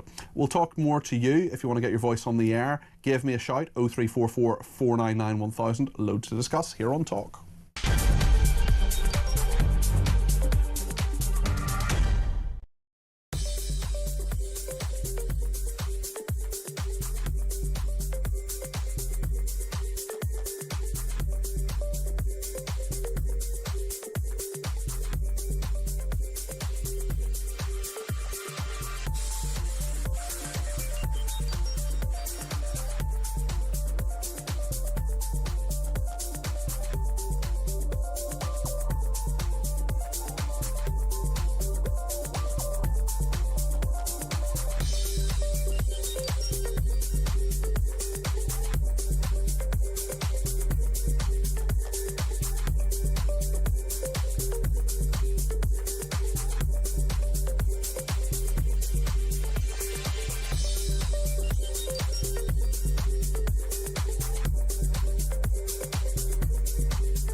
across the UK, on DAB+, on your smart speaker, on your smart TV, and on your side. This is Talk. Thanks to everybody who sent their voice notes in, 0344 499 1000. You just send it via WhatsApp the same way as you send a voice note to anybody else. Perry's been in touch on Keir Starmer's reshuffle. Let's play this one. Afternoon, Peter. That guy you was just talking to, can't remember his name, forgotten it already. But he's certainly convinced me, yep, I'm going to be voting Labour now, mate. You know, he's convinced me they're doing a brilliant job, and Keir Starmer's reshuffle is the next stage. Excellent. Let's go. I don't think so, do you? Thanks, Perry. I think Perry was talking about Paul Richards there, the former Labour Special Advisor. Steve's been in touch on Yvette Cooper as well. A quick one regarding the Home Secretary's announcement today, and something about the whole situation that doesn't seem to fit right. If these asylum legal immigrants have actually crossed multiple continents, they've left war-torn countries, torture, persecution, they've passed through many borders, they've crossed the English Channel to get here, and then they claim asylum. And it would seem under the old system, they simply send an airline ticket to bring in their relatives. Well, listen, Steve, certainly bringing in those relatives is something Yvette Cooper anyway says that she wants to crack down on. And actually, in other countries, you've got to have some sort of legal status, or your asylum claim has to be actually processed before you can invite your relatives. The system as it stands at the moment is that there are people who've been here for a month, their asylum claim hasn't even been processed, and they're already inviting their relatives, so they're ready to go as soon as the person gets through the asylum system. That's not fair, that's not a good thing, and if Labour are changing that, well, fair enough, that's good. Phil has been in touch on Yvette Cooper as well. Just listening to Yvette Cooper, if you listen carefully, how often does she use the word reform, reformed? What a stroke of genius by the Reform Party. All these politicians using a subliminal message, reform. It's great. I love it. Phil, thanks for that. Miranda is in Cumbria. And yeah, I think, I mean, it's interesting. Actually, we'll talk to Miranda in a second. But Phil, just as a final point, I mean, the slogan that Reform UK uses is quite simply "Britain needs reform," which is you know, is very good. It's up there with, I think, with "Take Back Control" and all those kind of, you know, "Get Brexit Done" kind of three-word slogans. Miranda in Cumbria has given me a ring. 0344 499 1000. You can do the same thing. Get your voice on the air. Miranda, lovely to talk to you this evening. What would you like to say? Hello, it was just what Yvette Cooper actually said about she agreed with communities that the hotels were not the appropriate place, but quite clearly she did agree with acting community, because her lawyers specifically said that the illegal asylum seekers had more rights than essentially the community That's what they said. That's absolutely correct, Miranda. So how can she say that? And it's just tragic. And the thing is that the Labour Party vetoed every attempt, well, alleged attempt by Conservatives to try and deport people. Keir Starmer signed petitions to stop people being sent back, even people who murdered them. He signed a petition, and the next day, the chap who I think was going back to one of the Caribbean islands, I'm not quite sure where, he macheted somebody to death. When asked to comment, he said no comment. And there's just no way they're going to do anything about it. And I hate the word gaslighting. It's actually lies. And it's terrible because they look at us like we're stupid and fools. I'm sorry, I just had to say. Miranda, thank you very much indeed for that. Appreciate your thoughts on that. And David's in London as well. He has some thoughts on pensions. And David, I know you were actually on a pensions committee yourself. Tell us about this. And this is to do with the plan of Reform UK as well. That's right. I don't want to be boring, but that guy who was on Question Time who said it was mainly women and children. Darren Jones, yeah. He definitely ought to go to Specsavers, Peter. Right. Yeah. Well, certainly. I mean, he's just factually wrong in that as well. Yeah. We watch it every night, and it's obviously not. Look, the big problem is, Peter, and most people wouldn't know this, but when you're elected as a councillor, you go on various committees. Now, was put on the pension committee because I'd been involved in pensions and investments for 35 years. So I think that was fairly reasonable to put me on it. But apart from me, there was only one other person on there who had any knowledge on pensions whatsoever. Within weeks, we was asked to vote on 100 million, I'll just say that carefully again, 100 million fund change. Right, yeah. Yeah, well, huge amount of public money. Exactly. Well, I objected. There was it was 6-1 against me. I objected to what was... Now, Richard used the term this morning, a very, very cosy relationship between the advisors and the councils. Yes. Well, as I said, this did go through, and the council did lose a lot of money. But but at the end of the day, I then asked the advisor, who I was on this committee for 4 years. I then asked the advisor one day, when you go up to London and you have your committee meetings am I ever mentioned? And he said, all the time. Yeah, well, you were the one holding their feet to the fire, and the fact is that whether it's a private pension, your personal pension, whatever it is, you've got to make sure that that money is working properly and working for you. I wonder, just in this specific thing that Reform UK are talking about in terms of these so-called ethical investment funds, were you put under pressure to invest in those? No, I don't want to go into too much detail. No, sure, of course. But I will tell you one thing. The fund that they was looking to go into, I said, why don't we use Prudential, Standard, Legal and General, Aviva, one of the big ones, everyday firms that we all know been with us for years. Why are we investing in an American company based in Dublin? Yeah, well, listen, I think there are many times when how pensions are invested, where they go, where the money goes, and of course the huge burden that is put on local authorities because of pensions is really something that taxpayers have to pay into and prop up on many occasions. Thank you to David in London, really appreciate your call. Thank you also to the person who has been in touch to say on the Gaza medevac, this is about the very severely ill children in Gaza, casualties of the war, who will be brought to the UK. We had the Sunday Times reporting a few weeks ago that it would be about 300.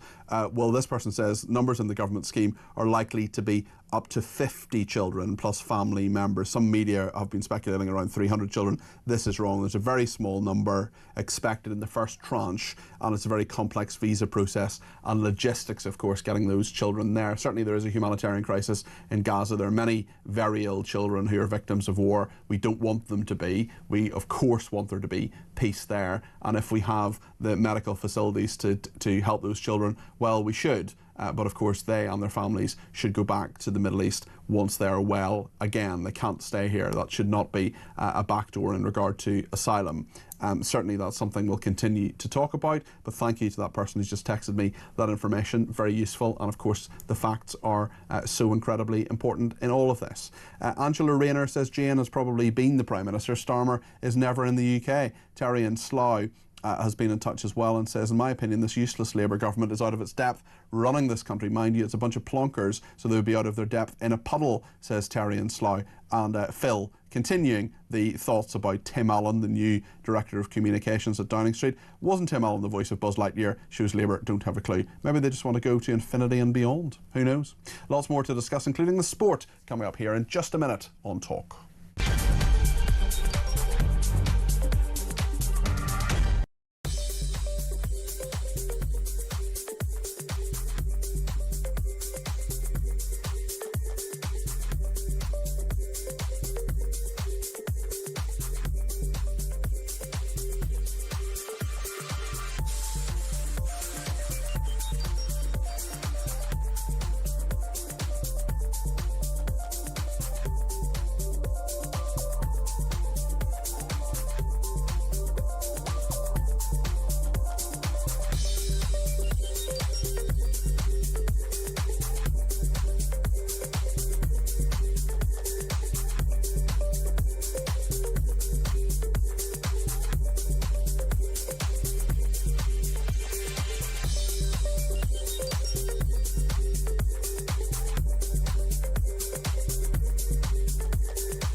have to get away. And it's not just the ECHR, it's also some of the other conventions which have established themselves in British law, and I think have been overinterpreted. Interestingly to hear Jack Straw and David Blunkett talking about this last week. Genuinely amazing to hear them saying, actually, this was never our intention, because it was always meant to be advisory. You know, you can listen to what the ECHR says, but you don't need to adopt what it says. Our courts have taken that with some of these activist judges in a totally different position. They've absolutely gone hell for leather for whatever has come across their desk.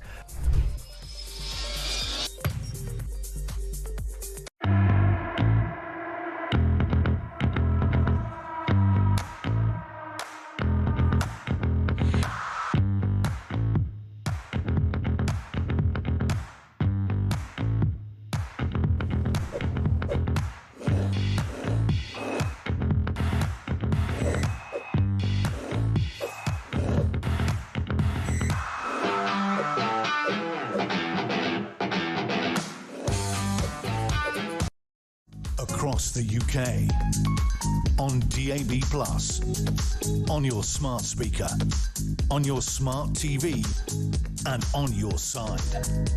This is Talk. Well, thanks so much for all your messages, including from Justin and Hove. Justin says, great show as always. It's good to have a little shuffle of the pack every once in a while. But when the deck is full of jokers, it doesn't matter how many times you shuffle, you will always come up with the same jokers, says Justin and Hove, who's, I would imagine, absolutely delighted to have Angela Rayner as his new neighbour. Justin, maybe you can text in and tell us about that. Steve in Thirsk says, rearranging the top team in number 10 as a kid is shuffling the chairs around on the Titanic. Darren Jones is experiencing the reverse Rylan effect. Very interesting. And of course, he got his new job this morning as well, Steve. But yeah, all I would say about the Titanic is it was fine when it left Belfast. Alan says, I am being a cynic to think the great leader has taken Darren Jones out of the Treasury so we can put him back in after Reeves's awful budget and sacrifice her. She's on borrowed time anyway. He's an intelligent man, but is arrogant and has no common sense. Alan, I couldn't possibly comment. Right then, let's talk about the other big reshuffle in the sport. Sports news from The Sun.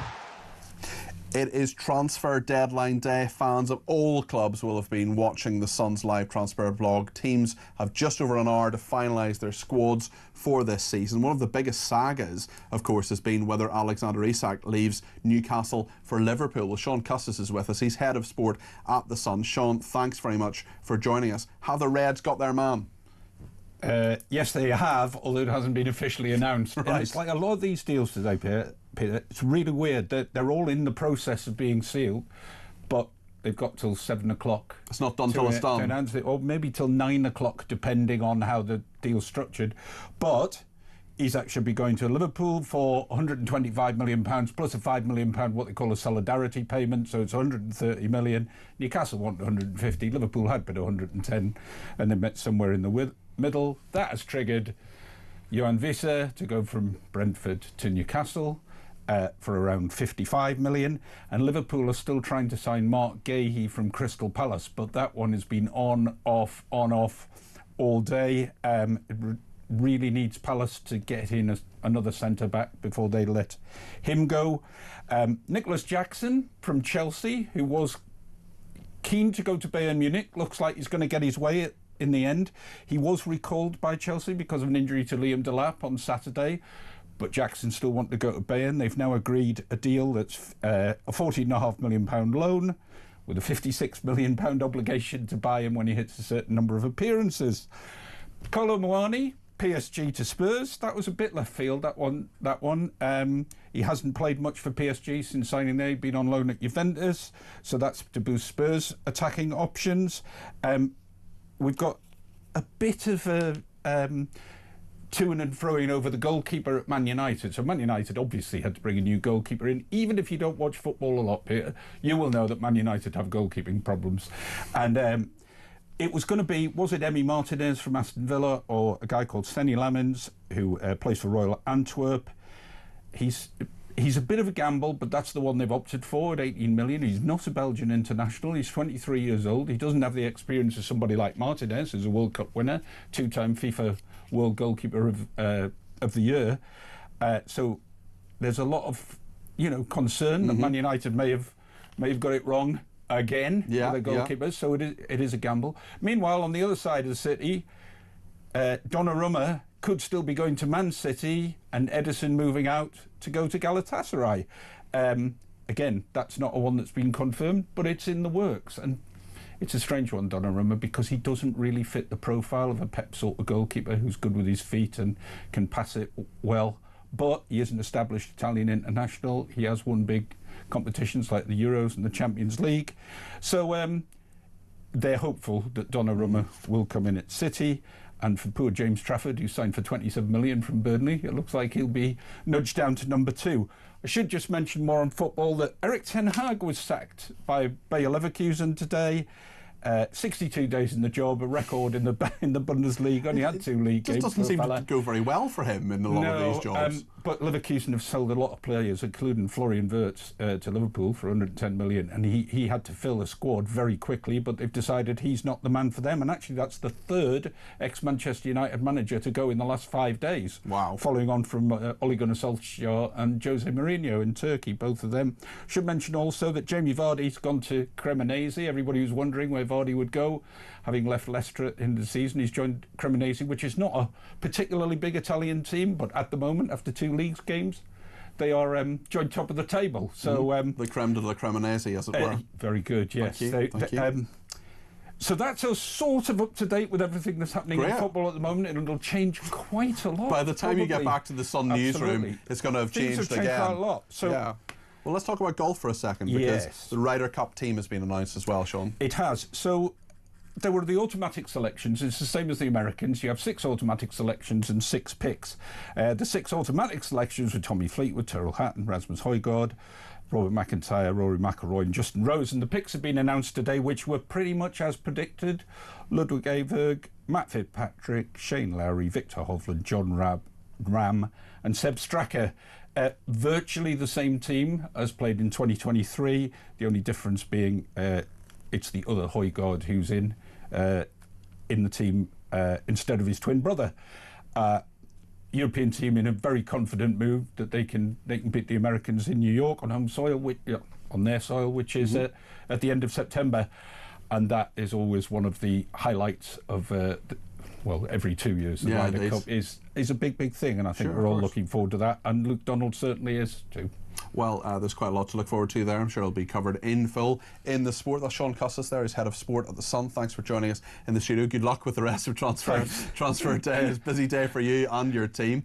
Back to politics, and we can just remind ourselves of what quite a few people have got in touch about in regard to Yvette Cooper setting out earlier today in the House of Commons how the asylum system is going to be reformed. This is what she said.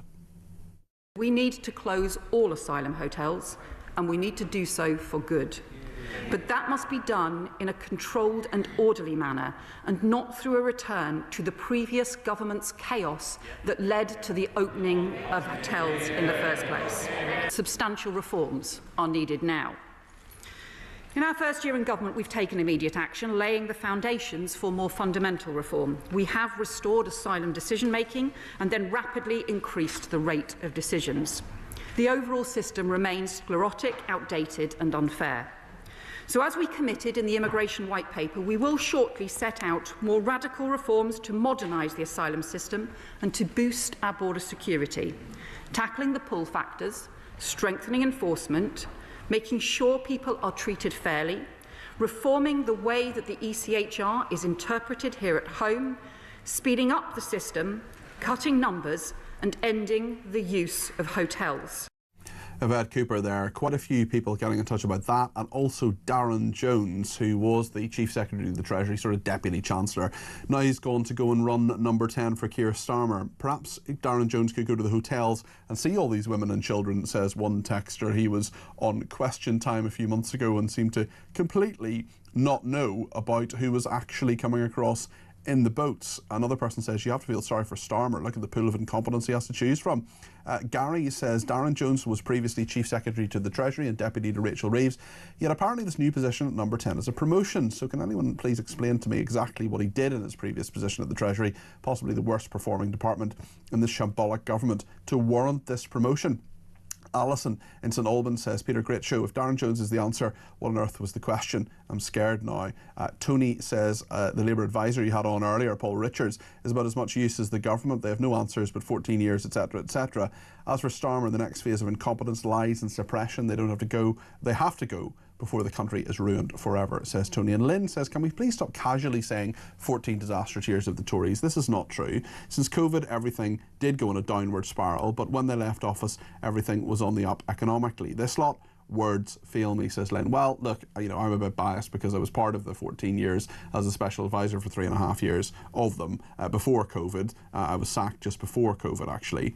And Lynn, I think that's fair enough. There are some achievements the Conservative government has. Most governments have some form of achievement. The Good Friday Agreement was something Tony Blair came in at the last minute and took all the credit for, but it was nonetheless an achievement for him.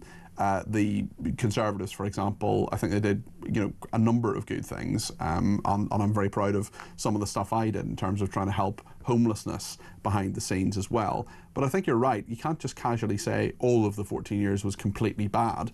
Maybe not all of the 14 months of Labour is completely bad either. Maybe you have on the tip of your tongue something marvellous and wonderful they've done. You'd like to let me know about it. 0344 499 1000. That's what Herbie and Harrow has rung me on, that number. And Herbie, you have some thoughts on tax this evening. What would you like to say? Peter, good evening.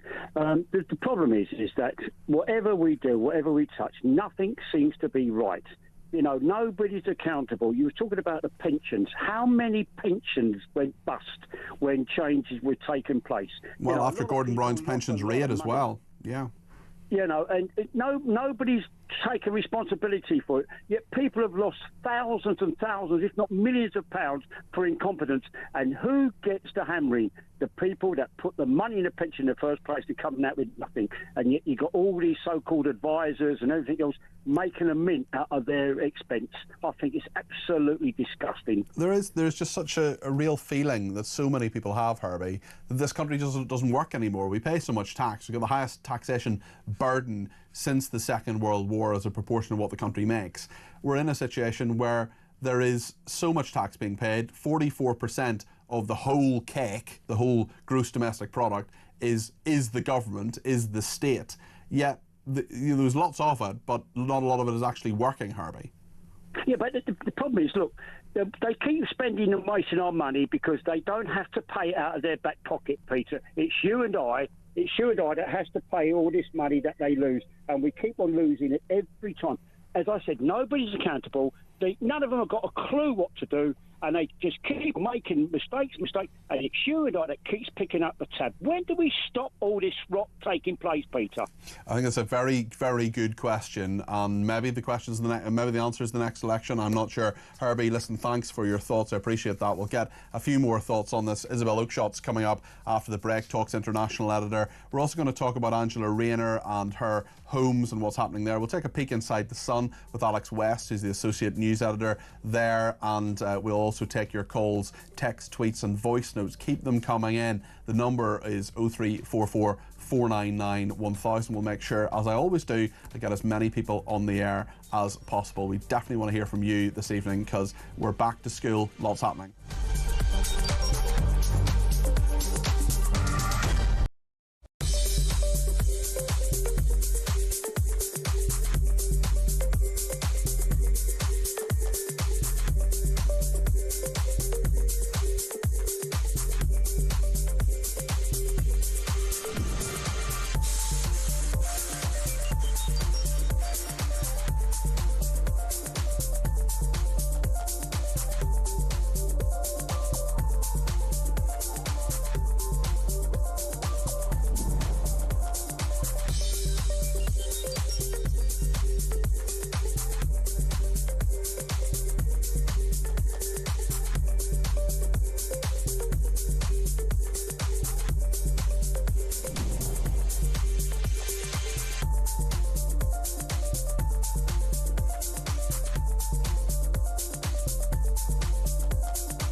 across the UK, on DAB+, on your smart speaker, on your smart TV, and on your side. This is Talk.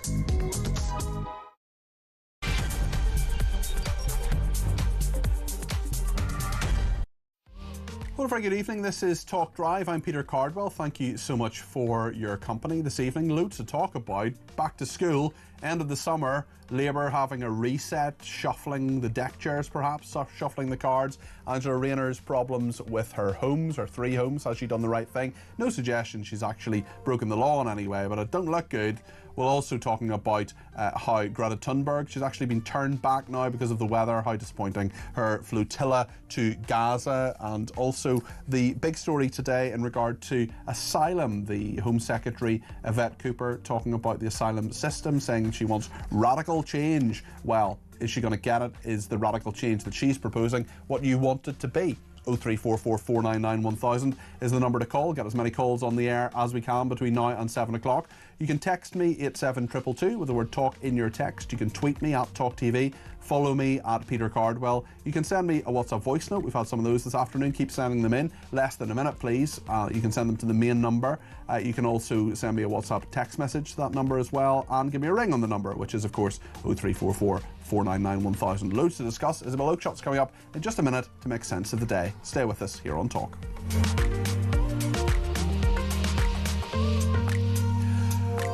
We'll talk to Isabel in just a second, but let's just remind ourselves of what Yvette Cooper, the Home Secretary, set out earlier on asylum hotels. She was talking to the House of Commons earlier on today. We need to close all asylum hotels, and we need to do so for good. But that must be done in a controlled and orderly manner, and not through a return to the previous government's chaos that led to the opening of hotels in the first place. Substantial reforms are needed now. In our first year in government, we've taken immediate action, laying the foundations for more fundamental reform. We have restored asylum decision-making and then rapidly increased the rate of decisions. The overall system remains sclerotic, outdated and unfair.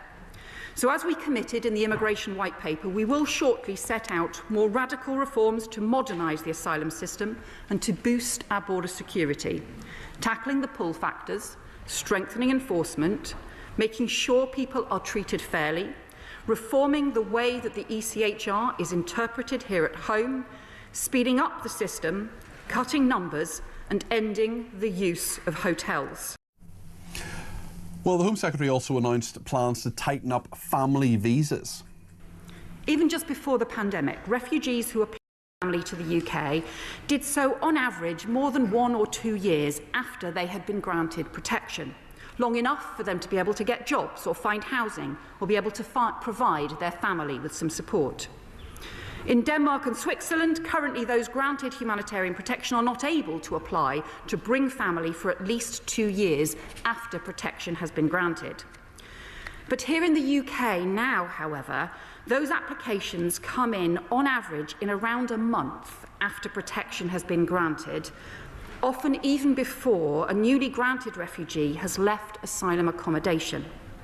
As a consequence, refugee families who arrive are far more likely to be seeking homelessness assistance. Yvette Cooper there, the Home Secretary in the House of Commons. Well, Isabel Oakeshott is our international editor. Isabel, in regard to migration, Labour have announced a heck of a lot of policies over the past 6 weeks or so. With this statement to the House of Commons, she's proposing radical change. Will Yvette Cooper get it, do you think? Well, I mean, you say it's radical. I don't think it's anywhere near radical enough as far as voters are concerned. I think they would agree with you, Isabel, yeah. Yvette Cooper is a very experienced politician and minister, and when she stands up in the Commons and delivers a set piece like that, she sounds really credible. I'm going to hand it to her. You know, she sounds brisk, she sounds on top of things. But the reality is the boats keep coming over, and with each new boatload of Channel migrants, you've got a huge extra price tag.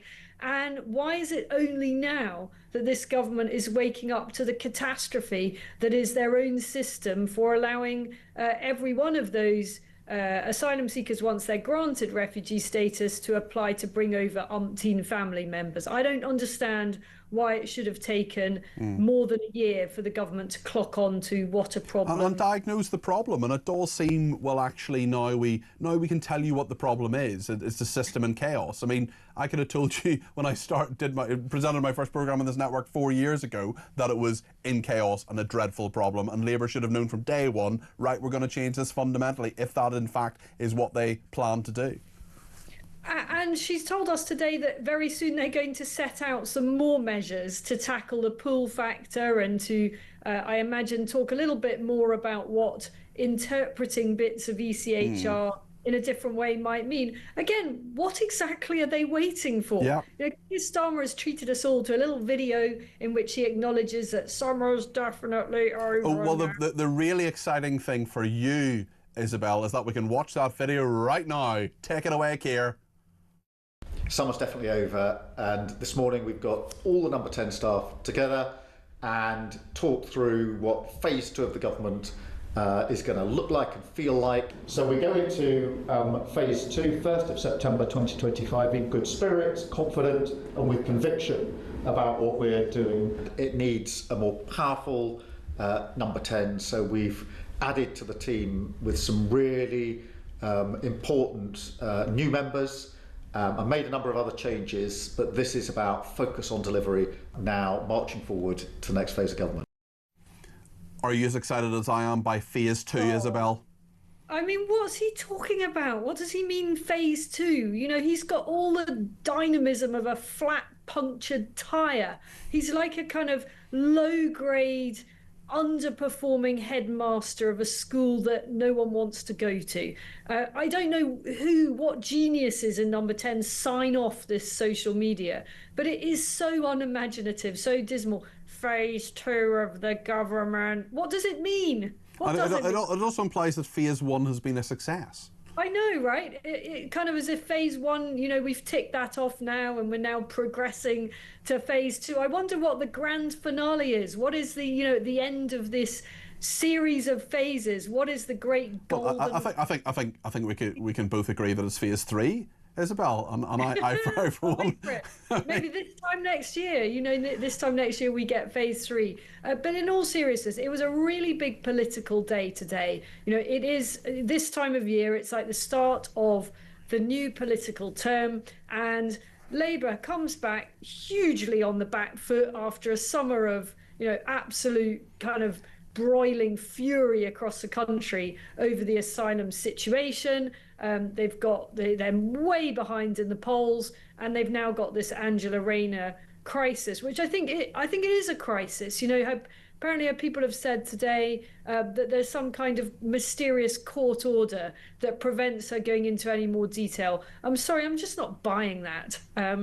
I don't know what kind of court order would prevent the Deputy Prime Minister of this country being open about stamp duty and she did or didn't find a way. In theory, it could be something to do with the status of her disabled kid and maybe the kid's father or something like that. We just don't know, and we're unlikely to be told. Sorry? I just don't think that would have anything to do with stamp duty. You know, whatever domestic arrangements, none of us are interested and would remotely deem to judge those kind of arrangements, but I still struggle to see how a court order would prevent her being open and honest about stamp duty and all the other things. Keir Starmer 63 tomorrow, celebrating his birthday. What would you like to get him for his birthday, Isabel? I'd like to get him a gigantic reality check. That's what I'd like to get him. Okay. Well, I mean, in an exciting move, he's got someone equally as dynamic and charismatic as his right-hand man, who is Darren Jones, who was the Chief Secretary to the Treasury. He's now been moved to be Chief Minister in number 10, Chief Secretary to the Prime Minister, essentially. And we know that Darren Jones, we were told earlier by Paul Richards, who's a former Labour Special Advisor, that Darren Jones was an excellent media performer. We can just remind ourselves of what he said to BBC's Question Time a few months ago. And when you see that the majority of the people in these boats are children, babies and women who have been... No, they're not. No, you have got to take... No, look, I get this is... North of 90% of them are adult men. Let me be... No.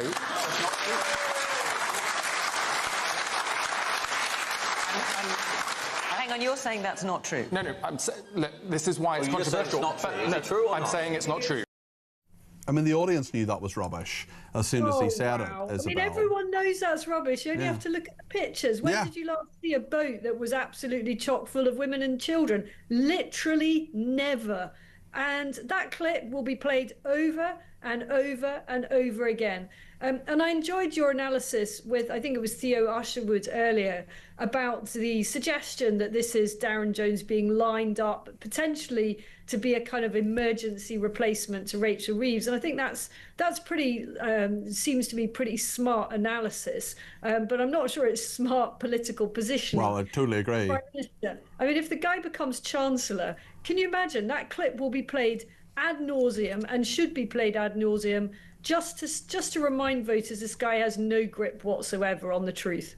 One thing I found interesting as well was the fact that Keir Starmer says he told the BBC earlier in an interview that he has a St George's flag in his flat, which seemed to me to be a wonderful piece of spin. It may well be true, but I would be very, very surprised if it's been there all the time or was simply put there for the purposes of this interview. Wouldn't it be good to get the kind of backstory on that? You know, how the St George's flag was hurriedly commissioned and procured a couple of days ago so that he could say that. Look, let's give the guy the benefit of a doubt. Maybe he's got a little flag in there, you know, the size of a little badge that you can put on your lapel or something. I don't know. But the thing about that, it's a bit like when Gordon Brown was asked about what his favourite music was and he said it was the Arctic Monkeys. Yeah. It's just inauthentic, isn't it? It doesn't matter. And didn't David Cameron also say that his favourite team was West Ham and then it was another team? Oh my Aston God, Villa yeah. or something. He He changed. 100% did. He got the wrong team. But I would just say it wouldn't matter if Keir Starmer told us he'd got a St George's flag duvet cover. None of us are really going to think any differently. Matching pyjamas with the sort of nightcap as well, I can imagine. Listen, whether he's telling the truth or not, one thing that he did was he slipped up slightly in this BBC interview a little bit earlier on when describing Angela Rayner's rule. I wonder if this is a Freudian slip, although as we know about them, one Freudian slip tends to lead to a mother. This is what he said about Angela Rayner. Is she the victim of a briefing wall? Well, look, Angela's had people briefing against her and talking her down over and over again. It's a big mistake, by the way. Angela's an incredible Prime Minister, an incredible person. Deputy Prime Minister, you just said Prime Minister. Deputy Prime Minister, but... Yeah. Isabel? I mean, he just makes these mistakes, doesn't he? Hostages, sausages, prime ministers, deputy prime ministers. The guy's just a verbal liability and every other kind of liability. Well, interesting when you mention the liability aspect of things, because Paul Johnson, who's one of the most respected and independent economists in the country, he's now left the Institute for Fiscal Studies, but he's still commenting on economic matters. He has said this to our colleagues over at Times Radio a little bit earlier on today about the economic competence of the government. It is extraordinary, isn't it? A year in, more than a year into this government, they're only just working out that they might need some senior economic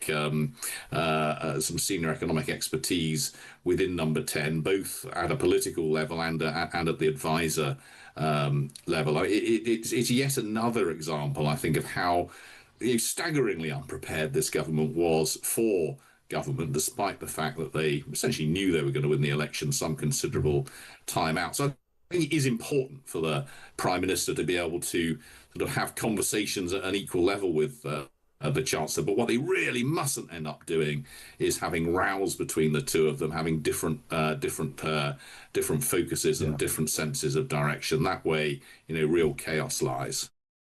Paul Johnson speaking to our colleagues at Times Radio a bit earlier on. What do you make of that, Isabel? Well, I mean, to give them a bit of credit, because we do like to be fair on this station, don't we? There haven't been any kind of open rows between Number 10 and Number 11. You know, you and I both reported through the Tony Blair, Gordon Brown so-called TBGB years. That's right. And again, the rift between those two, the occupants of 10 and 11, didn't really get bad until they'd been in government for quite some time. And there's no sign of that with Starmer and Reeves, whatever disagreements they've had behind the scenes, have been kept pretty disciplined. But I think earlier on, Theo Usherwood, or perhaps you were saying Rachel Reeves is in last chance saloon. And this upcoming budget is so important. It could so easily go really, really badly wrong. She's going to have to take a number of pretty big political risks. If they decide to do that thing that is being mooted, that they take away the capital gains exemption on the sale of primary residences, I think the backlash against that and the effects of that on the property market will be massive. The political backlash and the economic unintended consequences. And that's just one little thing out of many problems and challenges that we may have ahead. So really, really tense few months on the economy. Isabel, thank you as always. Isabel Oakeshott there, Talks International editor, joining us. Thank you to Richard as well. He says Cooper's radical change equals an amnesty for all. That's what Rich believes will happen. And Anthony has been in touch too to say, fast forward to this government being thrown out, I think they should give back monies they've been paid and some assets taken to fill in the black hole and other costly mistakes. When you listen to Richard Tice talking about business, you can see the knowledge that our government is lacking. Well, we'll take plenty more of your thoughts, including one now from Nick, who's in London, who has some thoughts on Keir Starmer. Nick's give me a ring on 0344 499 1000. Nick, you're very welcome to the programme. What would you like to say? Hello, Peter. Good evening to you. Hi there. What I find staggering about Keir Starmer, a lot of things I find staggering about him, is that how false he sounds and how staged he sounds. I mean, they played of him a couple of moments back. There was an inflection, an enhanced inflection almost every other. Nick, we're slightly losing you. We're not cancelling you because of the Online Safety Act, I promise you. But presumably you don't think he sounds sincere. Nick, are you there? Yeah, I'm here. Presumably you don't think he sounds sincere in terms of how he's speaking. Well, no, he sounds like someone reading a script, and reading a script badly, which you'd think for someone who was DPP, he'd have learned by now how to give. Yeah, well, and all these people as well. All these people as well. They've had loads of voice training. They've had all sorts of media experts looking at them. He's had the new glasses, the new suits, and all the rest of it. It's a very fair point, Nick. Listen, thanks for it. Let's go to Carl in Liverpool, who wants to talk about Yvette Cooper. Carl, good evening. Good evening, Peter. How are you? Very well, thanks. What would you like to say, Carl? Hope you're well too. Yeah, as interesting as their speech was today, and maybe quite angry as well. One of the things I took from it is so the Palestinian kids, teenagers, whatever they will be, getting scholarships to universities, bought and paid for, obviously, by the taxpayer. The whole thing's just another kick in the teeth. Not once did they mention the boat crossings, not once have they mentioned the crime. There's one in, one out scheme. There's thousands crossed since then. They just haven't grasped the mood of the country, and especially with all the peaceful protests that have happened. You've got the Epping thing as well. The whole thing smacks of hypocrisy, and they're just laughing at us. They are just laughing at us. I think it's a form of gaslighting, the things they say, because why wouldn't you talk about the boat crossings? Her job is to deal with this. It's just, it's bonkers, Peter. The whole thing, if I had my way, we can all shuffle them their way out to number 10 and leave, because I wouldn't want them in this country when they're done. I don't think they're traitors to us all. The working class person, Peter, that this all falls back onto, and we have had enough. The whole country has just had enough, and it's things like this. When they can't read what's going on in the country, surely they must be seeing it. Yeah, they're just not getting the message, are they, Carl? It's plain ignorance, Peter. Do not talk about what we are experiencing when. Obviously, I didn't put them there, but people voted for them to be there, and they are not doing for the. They're not considering the will of the people. We want immigration stopped. We know it might take a long time, but it needs to start to happen. They need to stop the boats, get rid of the people that shouldn't be. We've got unvetted men walking streets, and the schools are going back. What are we meant to do about our kids now? Are we to patrol the streets? To make sure that where these hotels are marked, that there's nothing going on, because they just walk around unescorted on their own in groups. It's got to stop. It's got to stop the whole thing. And today was another fine example of how they are so out of touch with the reality of the British people and what we want and what we need and what we're asking for. We pay them to do a job, and for the year and so that they've been in, they haven't done it. Carl, thank you very much for your thoughts there. That was Carl in Liverpool. I think a lot of people will agree with that. There's a lot in that. And I think everything Carl says has a basis, absolutely. He's right, just in terms of what he said with Epping. The vast majority of those protests have, of course, been completely legal and peaceful. There have been a few arrests in Epping. I think there have been 4. There was 1 in the last 24 hours or so, just for context. But, I mean, Carl just put it so well, and I just think the message has been given to the government on immigration on many, many occasions in various elections, of the EU referendum as well, very, very clearly. And the question is whether you think Yvette Cooper is actually moving in the right direction today, whether anything she's doing is helping this problem. I remain to be convinced. What do you think? 0344 499 1000. Stay with us.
We have to get away. And it's not just the ECHR, it's also some of the other conventions which have established themselves in British law and I think have been over-interpreted. Interestingly to hear Jack Straw and David Blunkett talking about this last week. Genuinely amazing to hear them saying, actually, this was never our intention, because it was always meant to be advisory. You know, you can listen to what the ECHR said, but you don't need to adopt what it says. Our courts have taken that with some of these activist judges in a totally different position. They've absolutely gone hell for leather for whatever has come across their desk.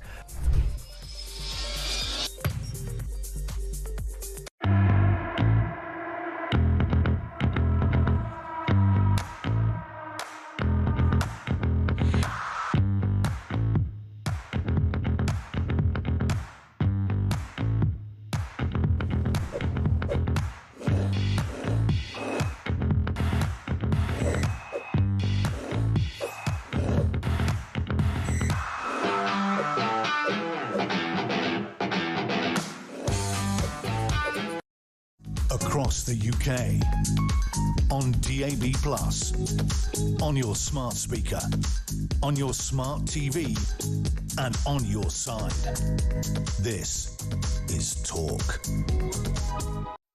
Well, thank you to everybody who has been in touch on Twitter as well. You can send me messages at talkTV or follow me as well at Peter Cardwell. Sandy says the one good thing Labour have done is they've been a superb recruiting sergeant for Reform UK.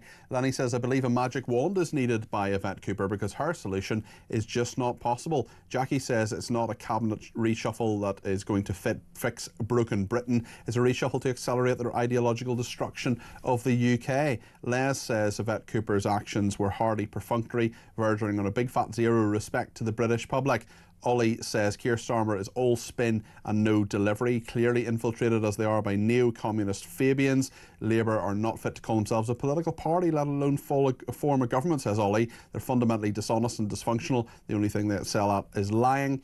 Angela says what an embarrassment Darren Jones is. How can you lie on Question Time and then be promoted? I'm beginning to lose all hope in our political system.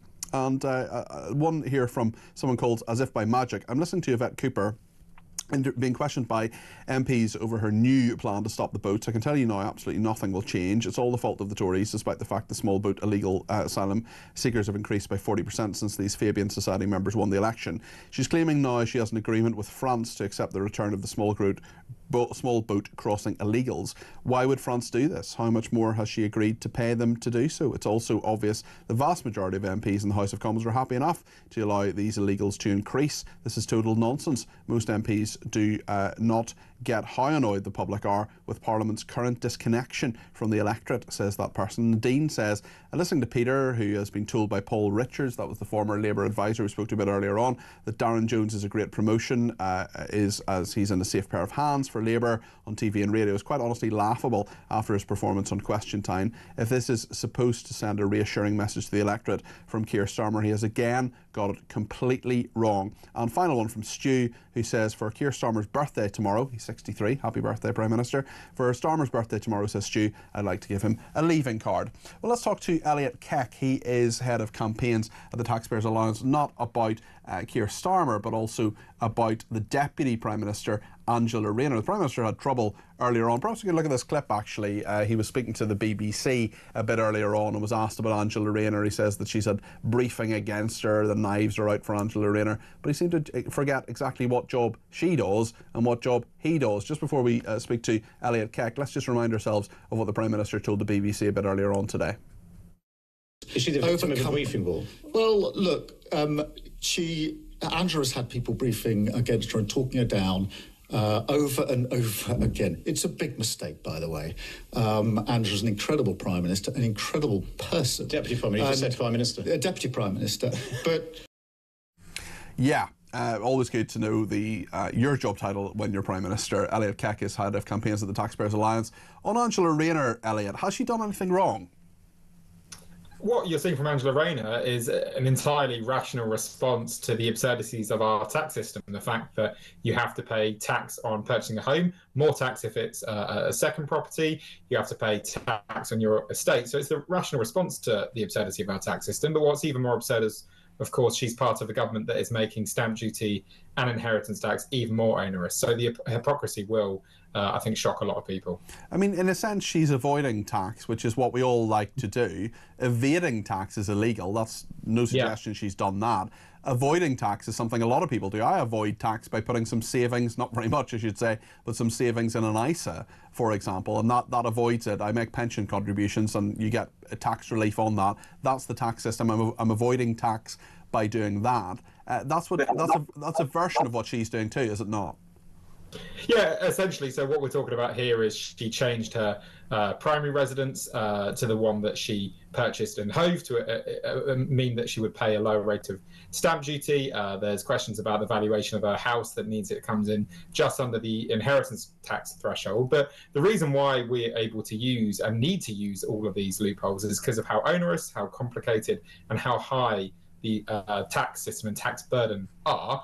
And given her own encounters with the tax system and just how appalling our tax system is, you'd think she'd be outside number 11 tomorrow morning, banging on Rachel Reeves's door and demanding that they make significant reforms so that you don't need to make all of these tax arrangements. But I struggle to see that happening.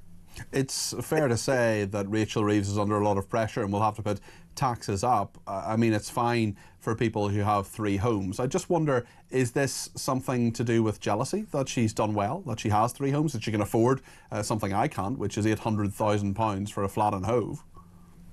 Yeah, it sounds nice, doesn't it? I mean, listen, she is clearly a very successful person. I think all credit to her to raising to the position of Deputy Prime Minister, given her start in life. And she's absolutely entitled to use the tax loopholes that our terrible system has created. It is just frustrating for many people that, maybe don't know about these loopholes, aren't able to afford the accountants and the advisors in order to exploit these loopholes. While the Deputy Prime Minister, i.e. the person in charge of changing our tax system so that we don't need these loopholes and these loopholes don't exist. Well, it's more the Chancellor, really, that does that than the Deputy Prime Minister. Well, yeah, I mean, Angela Rayner's power in government, though, is clearly significant. I'm sure if she had a chat to Rachel Reeves about stamp duty, which, of course, directly impacts her department, probably would be the biggest and the easiest way to help ease the housing crisis if you abolish stamp duty. She could be on the phone to Rachel Reeves tomorrow, and again the same with inheritance tax. They complain about the fact that people use farms and businesses and pensions to avoid inheritance tax. Well, if you abolished inheritance tax, you wouldn't need to avoid it at all. But again, I don't think she's going to be making the case for those reforms. Elliot, thank you. That's Elliot Keck there, who's head of campaigns at the Taxpayers Alliance.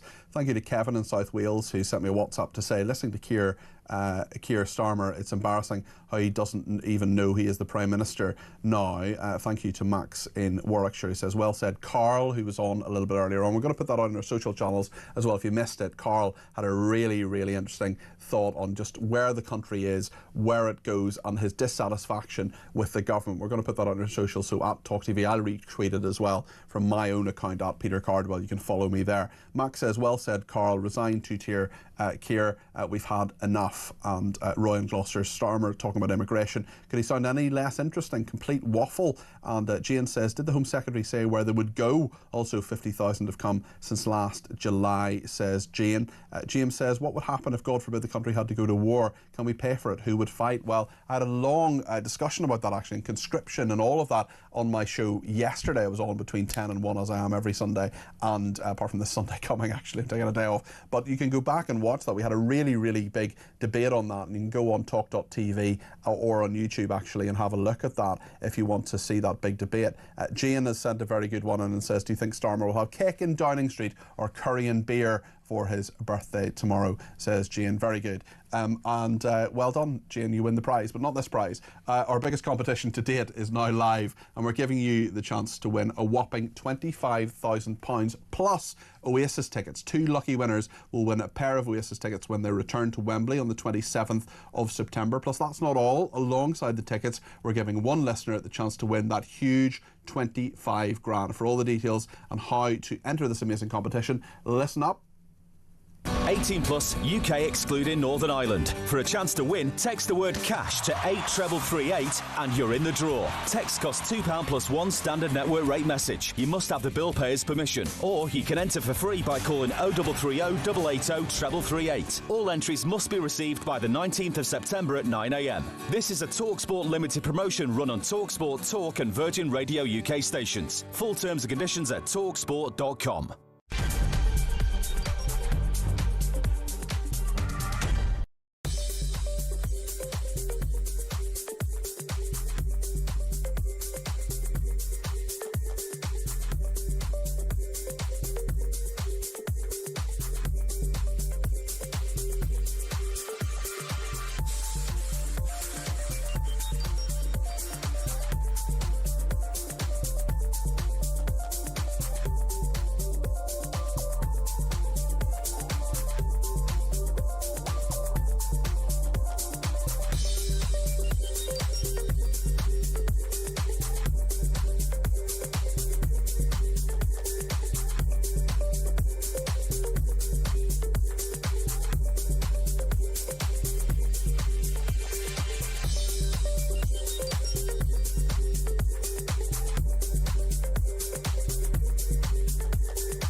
across the UK, on DAB+, on your smart speaker, on your smart TV, and on your side. This is Talk. Well, thanks so much for your company. Peter Cardwell here with you on Talk, and thanks to everybody who's contributed today. We're going to take more calls in just a minute, but let's first speak to Alex West, who's Associate News Editor at The Sun. Hi, Alex. How are you doing? Peter. Hi. Big day for migration. I know The Sun follows that very, very closely. You'll be covering this tomorrow in terms of this possible clampdown. What do you think? Yeah, I mean, the government has to do something. The strength of feeling across the country has reached such a head now. The Parliament's been in recess, and you've just seen the strength of opinion just sort of grow, the momentum grow so much over the last month or so. And it's really time that the government sort of took action. You know, it's back to school now for the MPs, and they've got to put the money where their mouth is. Obviously, Yvette Cooper has been in front of the Commons today, announcing sort of all these things, the one in, one out deal that was signed with France earlier in the year. She says that is going to start by the end of the month, and we'll have to see whether that actually happens, whether they start deporting people in the way they've said they will. We've obviously said that we're going to have more reforms in terms of allowing family members to come into the country with their refugees that have arrived here. There's clearly quite a lot that she wants to reform. The question is, I suppose, whether she can make a difference. And she vowed every asylum hotel will be closed for good. It needs to be done in an orderly manner, not just through piecemeal court judgments, as in the Epping case. Well, speaking of people at the House of Commons, Alex, tell us about the former MP David Warburton, who has been pronounced dead after paramedics went to his Chelsea flat. Yes, so very, very sad news. This is the former MP for Somerset and Frome, who was caught out in the Sunday Times with cocaine, and also accused of some allegations of sexual misconduct. That was back in 2021, I believe, and he was suspended from the party at that point. He sort of denied, he obviously couldn't deny the cocaine, but he denied the other allegations, but then he resigned a year later, and he'd sort of disappeared off the radar, gone into private life again. We spoke to Stephen Danshuk, the former MP, who had seen him not that long ago. You mean Simon Danshuk? Simon Danshuk. Yeah. Had seen him not that long ago, and had said that he was on very good form, and that he had started up an energy company, and he was back doing good work, and sort of had everything to live for, if you like. But then this very sad news that. He was found last week at this flat in Chelsea. No suspicious circumstances, but unexplained circumstances, the police said. So it'll be down to the coroner now. They'll have an inquest to find out what exactly happened. Speaking of tragedy, another one on Necker Island, Sir Richard Branson's private Caribbean island. Yes, indeed. Paradise Island. This is the private island that Richard Branson owns in the Caribbean. It's up to £70,000 a night to go and stay there. Has hosted all manner of celebrities and famous people in the past.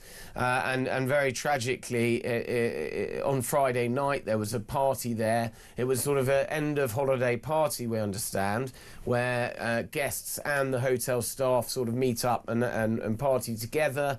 And it looks like that this sous chef who worked for Branson on the island recently posted pictures of himself, on Facebook, showing what a great time he was having there while working there. He has tragically died. It looks like driving or being in an electric buggy after the party at some point in the evening. Richard Branson has said that he's deeply saddened by it, and Virgin have said this chef was a very important, hugely talented and exceptional member of the Necker Island family. So tragedy there, and it's not the first time that that island has actually been in the news and had tragedy. There was a famous story where the main house sort of set on fire, almost burnt down. Kate Winslet was staying there at the time and actually had to save Richard Branson's mother's, get her out of the building. Wow. Sad news. All of that in the paper again tomorrow.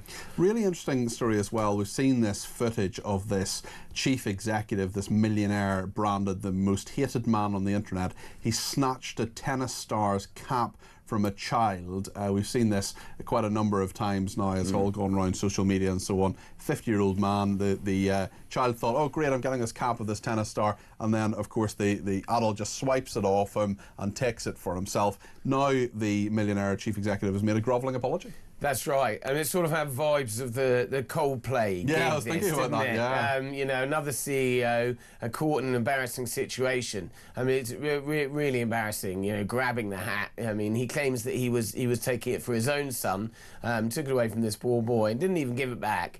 The tennis player then went and gave him another cap and cheered him up. And the CEO has now come out making a grovelling apology, saying, I've made a huge mistake. This is a painful but necessary lesson in humility for me.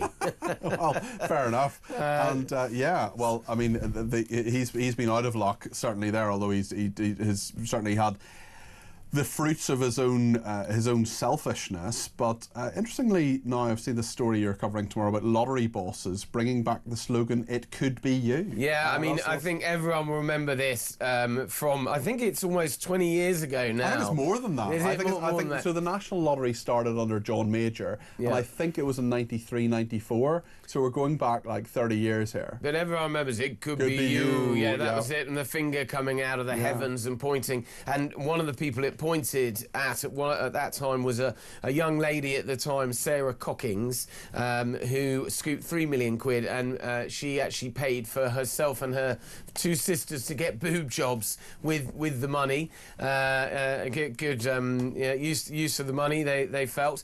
And they have now been brought back into the advert. It's the first time the National Lottery are featuring people that have won money in the adverts. Yeah. So a lot of nostalgia there.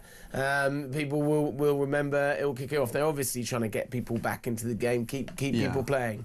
Yeah, well, I remember watching the very first night, actually, of it. I was at my grandfather's house. But, yeah, very interesting they're using this woman who has treated her sisters... Because it was all televised live, wasn't it, around the country? I actually went to one which was at the HMS Victory in Portsmouth, and I wore an luminous yellow jacket just so I could be seen in the crowd waving.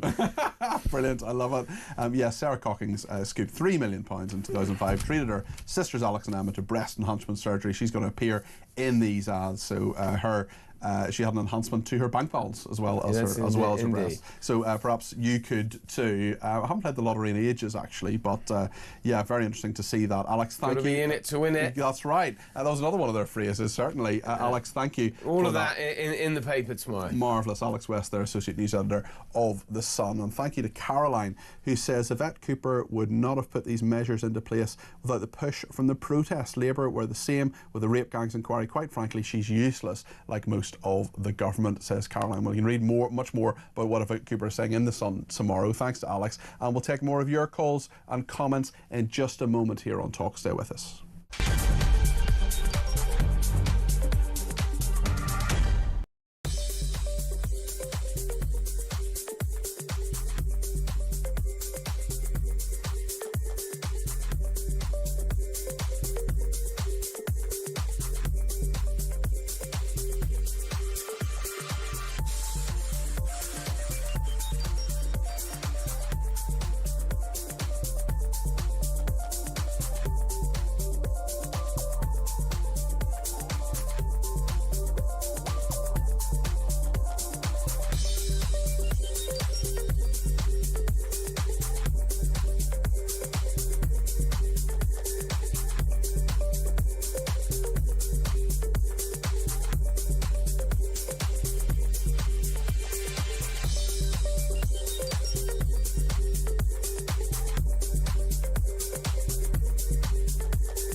have to get away. And it's not just the ECHR, it's also some of the other conventions which have established themselves in British law, and I think have been over-interpreted. Interestingly to hear Jack Straw and David Blunkett talking about this last week. Genuinely amazing to hear them saying, actually, this was never our intention, because it was always meant to be advisory. You know, you can listen to what the ECHR said, but you don't need to adopt what it says. Our courts have taken that with some of these activist judges in a totally different position. They've absolutely gone hell for leather for whatever has come across their desk.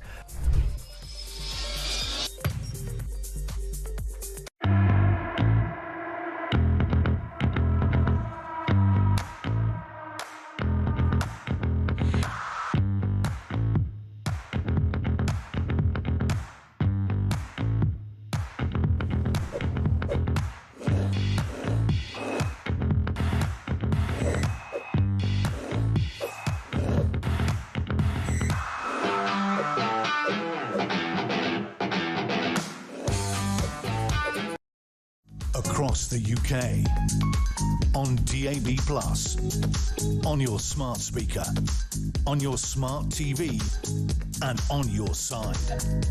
This is Talk.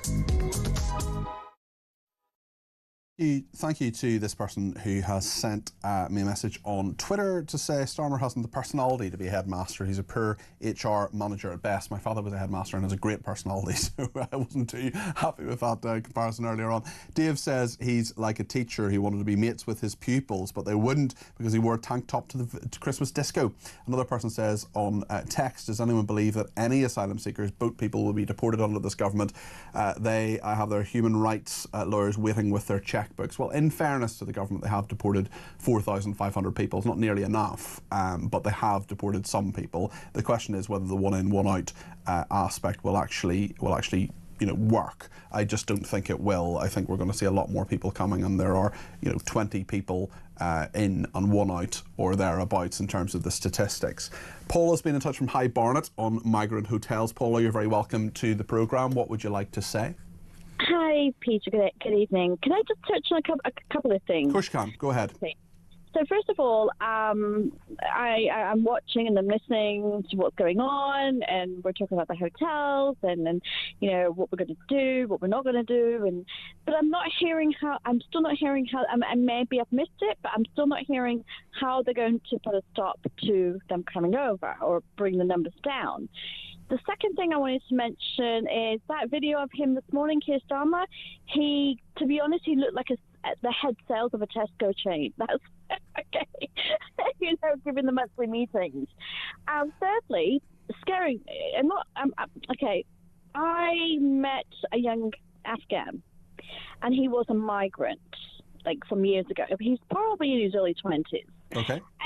Fair play to him. He's learned English, and we went to get our phones fixed, and he was helping us, and we got talking to him, and he was very open and honest, and he told us he came on the boat and all his family's back in Afghanistan. And it was really interesting because he's done well in the sense that he's managed to learn English, he's found his feet, he's got someone who will employ him. That's great. What was really scary was his comment. He actually said a lot of people my age from my country, if they can't find anything, they'll just go into crime as an option. Yeah. That's very scary. I mean, it's also true, though. And listen, I actually know someone, a young man whose family came from Afghanistan, who's a great worker, a very hard-working person, a very nice person as well, who is in my life, and I am very aware that there are people who do flee persecution, who come to this country, who do make a big contribution, but there are a lot of people who really don't. A lot of people who aren't genuine asylum seekers, a lot of people who get here, go into the black economy. There are people who are criminals, there are people who are being sold into sex slavery. There are all sorts of things that are happening to these people coming across in the boats, and they shouldn't be happening, and if they weren't coming across in the boats, that simply would not be happening, Paula. And on the other side of the coin, I have a friend from Iraq, and this was probably about 10 years ago, and he is a PhD, he's a cancer research specialist, he did his studies over here, and he was going back and forth between here and Iraq. And he went home to Iraq because he was trying to stop the marriage of his young cousin, to a much older man. Yeah. And he tried to stop it, and he got fired from his job at the Baghdad University Hospital because he was trying to teach, and they thought it was too Western. And his family decided to get rid, to outcast him because he was against the marriage of his cousin to a much older man. He's a very liberal Muslim, and he lives over here now because I was able to help him legally through an organization called CARA. Don't know if you're familiar with them. I'm not, but that sounds a very interesting thing that you were doing, and yeah, okay. And he got over here legally. And do you know what, though? He had to work for very little. So the deal is, Cara get him over because he's an academic, right? Yeah. And they get the paperwork, and it took about 10 months. And what in return he had to do, he had to give his time, and I'm talking a lot of time, towards university and research. Yeah. And he had to report to the police. Although many people would say, Paula, I've just got to move on to another call, Paula, but many people would say that actually, he should have done all that, and that was the right thing to do, and I'm sure he worked very hard to sort of earn his right to be in this country, essentially. Well, yeah, but what I'm saying is, it was hard for him to get over here. He had to go through a route that not many people know about, especially for people who have academic qualifications. Sure. And then you've got these people who have no English, no skills, who are just, coming across the boats. No, it's right, Paula, and I do think there is a very reasonable argument to be made that there is good immigration and bad immigration. Jenny's in Hampshire. Paula, thank you. Jenny's in Hampshire and has given me a ring on 0344 499 1000. Jenny, what would you like to say? Oh, hello, Peter. Yes, I would like to say that I did watch Yvette Cooper, or some of it that I could stomach. I just find it rather embarrassing that this government still think the people of this country are stupid.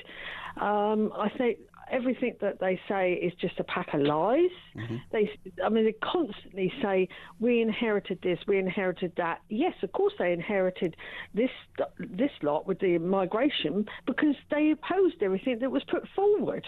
So therefore, if you get in government, then you're going to inherit that, aren't you? They have no idea what they're doing. They're full of lies, and I do not trust any one of them. Not one. The whole front bench, I think, is so embarrassing to this country that it makes me cringe to watch them. Is there anything they've done over the past 14 months that you think is positive? Is there anything at all that Keir Starmer has said or done, what his government has done, that you think is a good thing? Zero. Okay. Jenny, thanks for your thoughts. That's Jenny in Hampshire. William's in Glasgow. William, what would you like to say? I'm enjoying your show today, Peter. Loving it, mate. Thank you, William. Yeah, what I'd like to say is that, the EU countries now, they're in the EU, Germany, Denmark, Greece, Spain, they're members of the EU, and they're ignoring ECHR. How is it that we are non-EU and we're slavishly following ECHR? Well, the ECHR isn't about being in the EU. There are lots of countries that aren't in the EU that are in the ECHR. It's a bit complicated, but it's not to do with the EU. The ECHR has been around since 1951. But William, that's a very fair point. And interestingly, we have actually ignored it before. So I don't know if you remember. Do you remember prisoners were meant to have the vote? Do you remember that court case happened? Yeah, that's right. I remember that. Ridiculous one, yeah. And David Cameron said, do you know what? We're just going to ignore this. We're going to ignore this. Let's see what happens. Nothing happened because he was the Prime Minister of the country. He had I'm not sure whether, I can't remember exactly when that was. I think it was probably, he had a majority government anyway when he was with the Lib Dems. And he said, we're just going to do this. We'll see what happens. It'll be fine. And guess what it was? And the fact is, you don't have to follow. International law is one of those things that a lot of it is more about guidance than actually about things that you must do. That's what I was going to say, Peter. Is it not just guidance? So it's up to the country whether they want to adopt this or not. So we don't have to even listen to this. Yeah, I mean, look, I don't want to live in a country where people don't have the right, a lot of the rights that are there, like, freedom from torture, for example, right to a family life, things like that. Those are fine, but the problem is that those rights and the rights of people in this country have to trump the rights of people coming to this country. And that's not what Home Office lawyers wanted to happen when they submitted the written evidence about the Bell Hotel, William. And that worries me. Yeah. But what they said, I remember there was a statement there that said, we'll go back to like Russia and things like that. Well, before we had ECHR, before 1950 odds, we weren't like Russia then, so why would we go back to not being like them anyway? Yeah, it's a very, very good point. And there are lots of countries that aren't. I mean, Australia is not in the European Convention of Human Rights and they get on fine. William, thank you. That's William in Glasgow. Ray in Colchester. Ray, I've literally got about a minute of the programme left. Just make your point briefly, but let's hear from you. Go ahead. Yeah, I mean, once again, announcement after announcement after announcement. But the fundamental question still isn't answered if you actually think about it. Because it's okay to say, we're going to get them out of the hotels, but where are we going to put them? And we've already started to see where they're going, because they're going into homes, because they actually have a preference own above the British people. And only this weekend it was confirmed that those migrants coming in are way more important than a very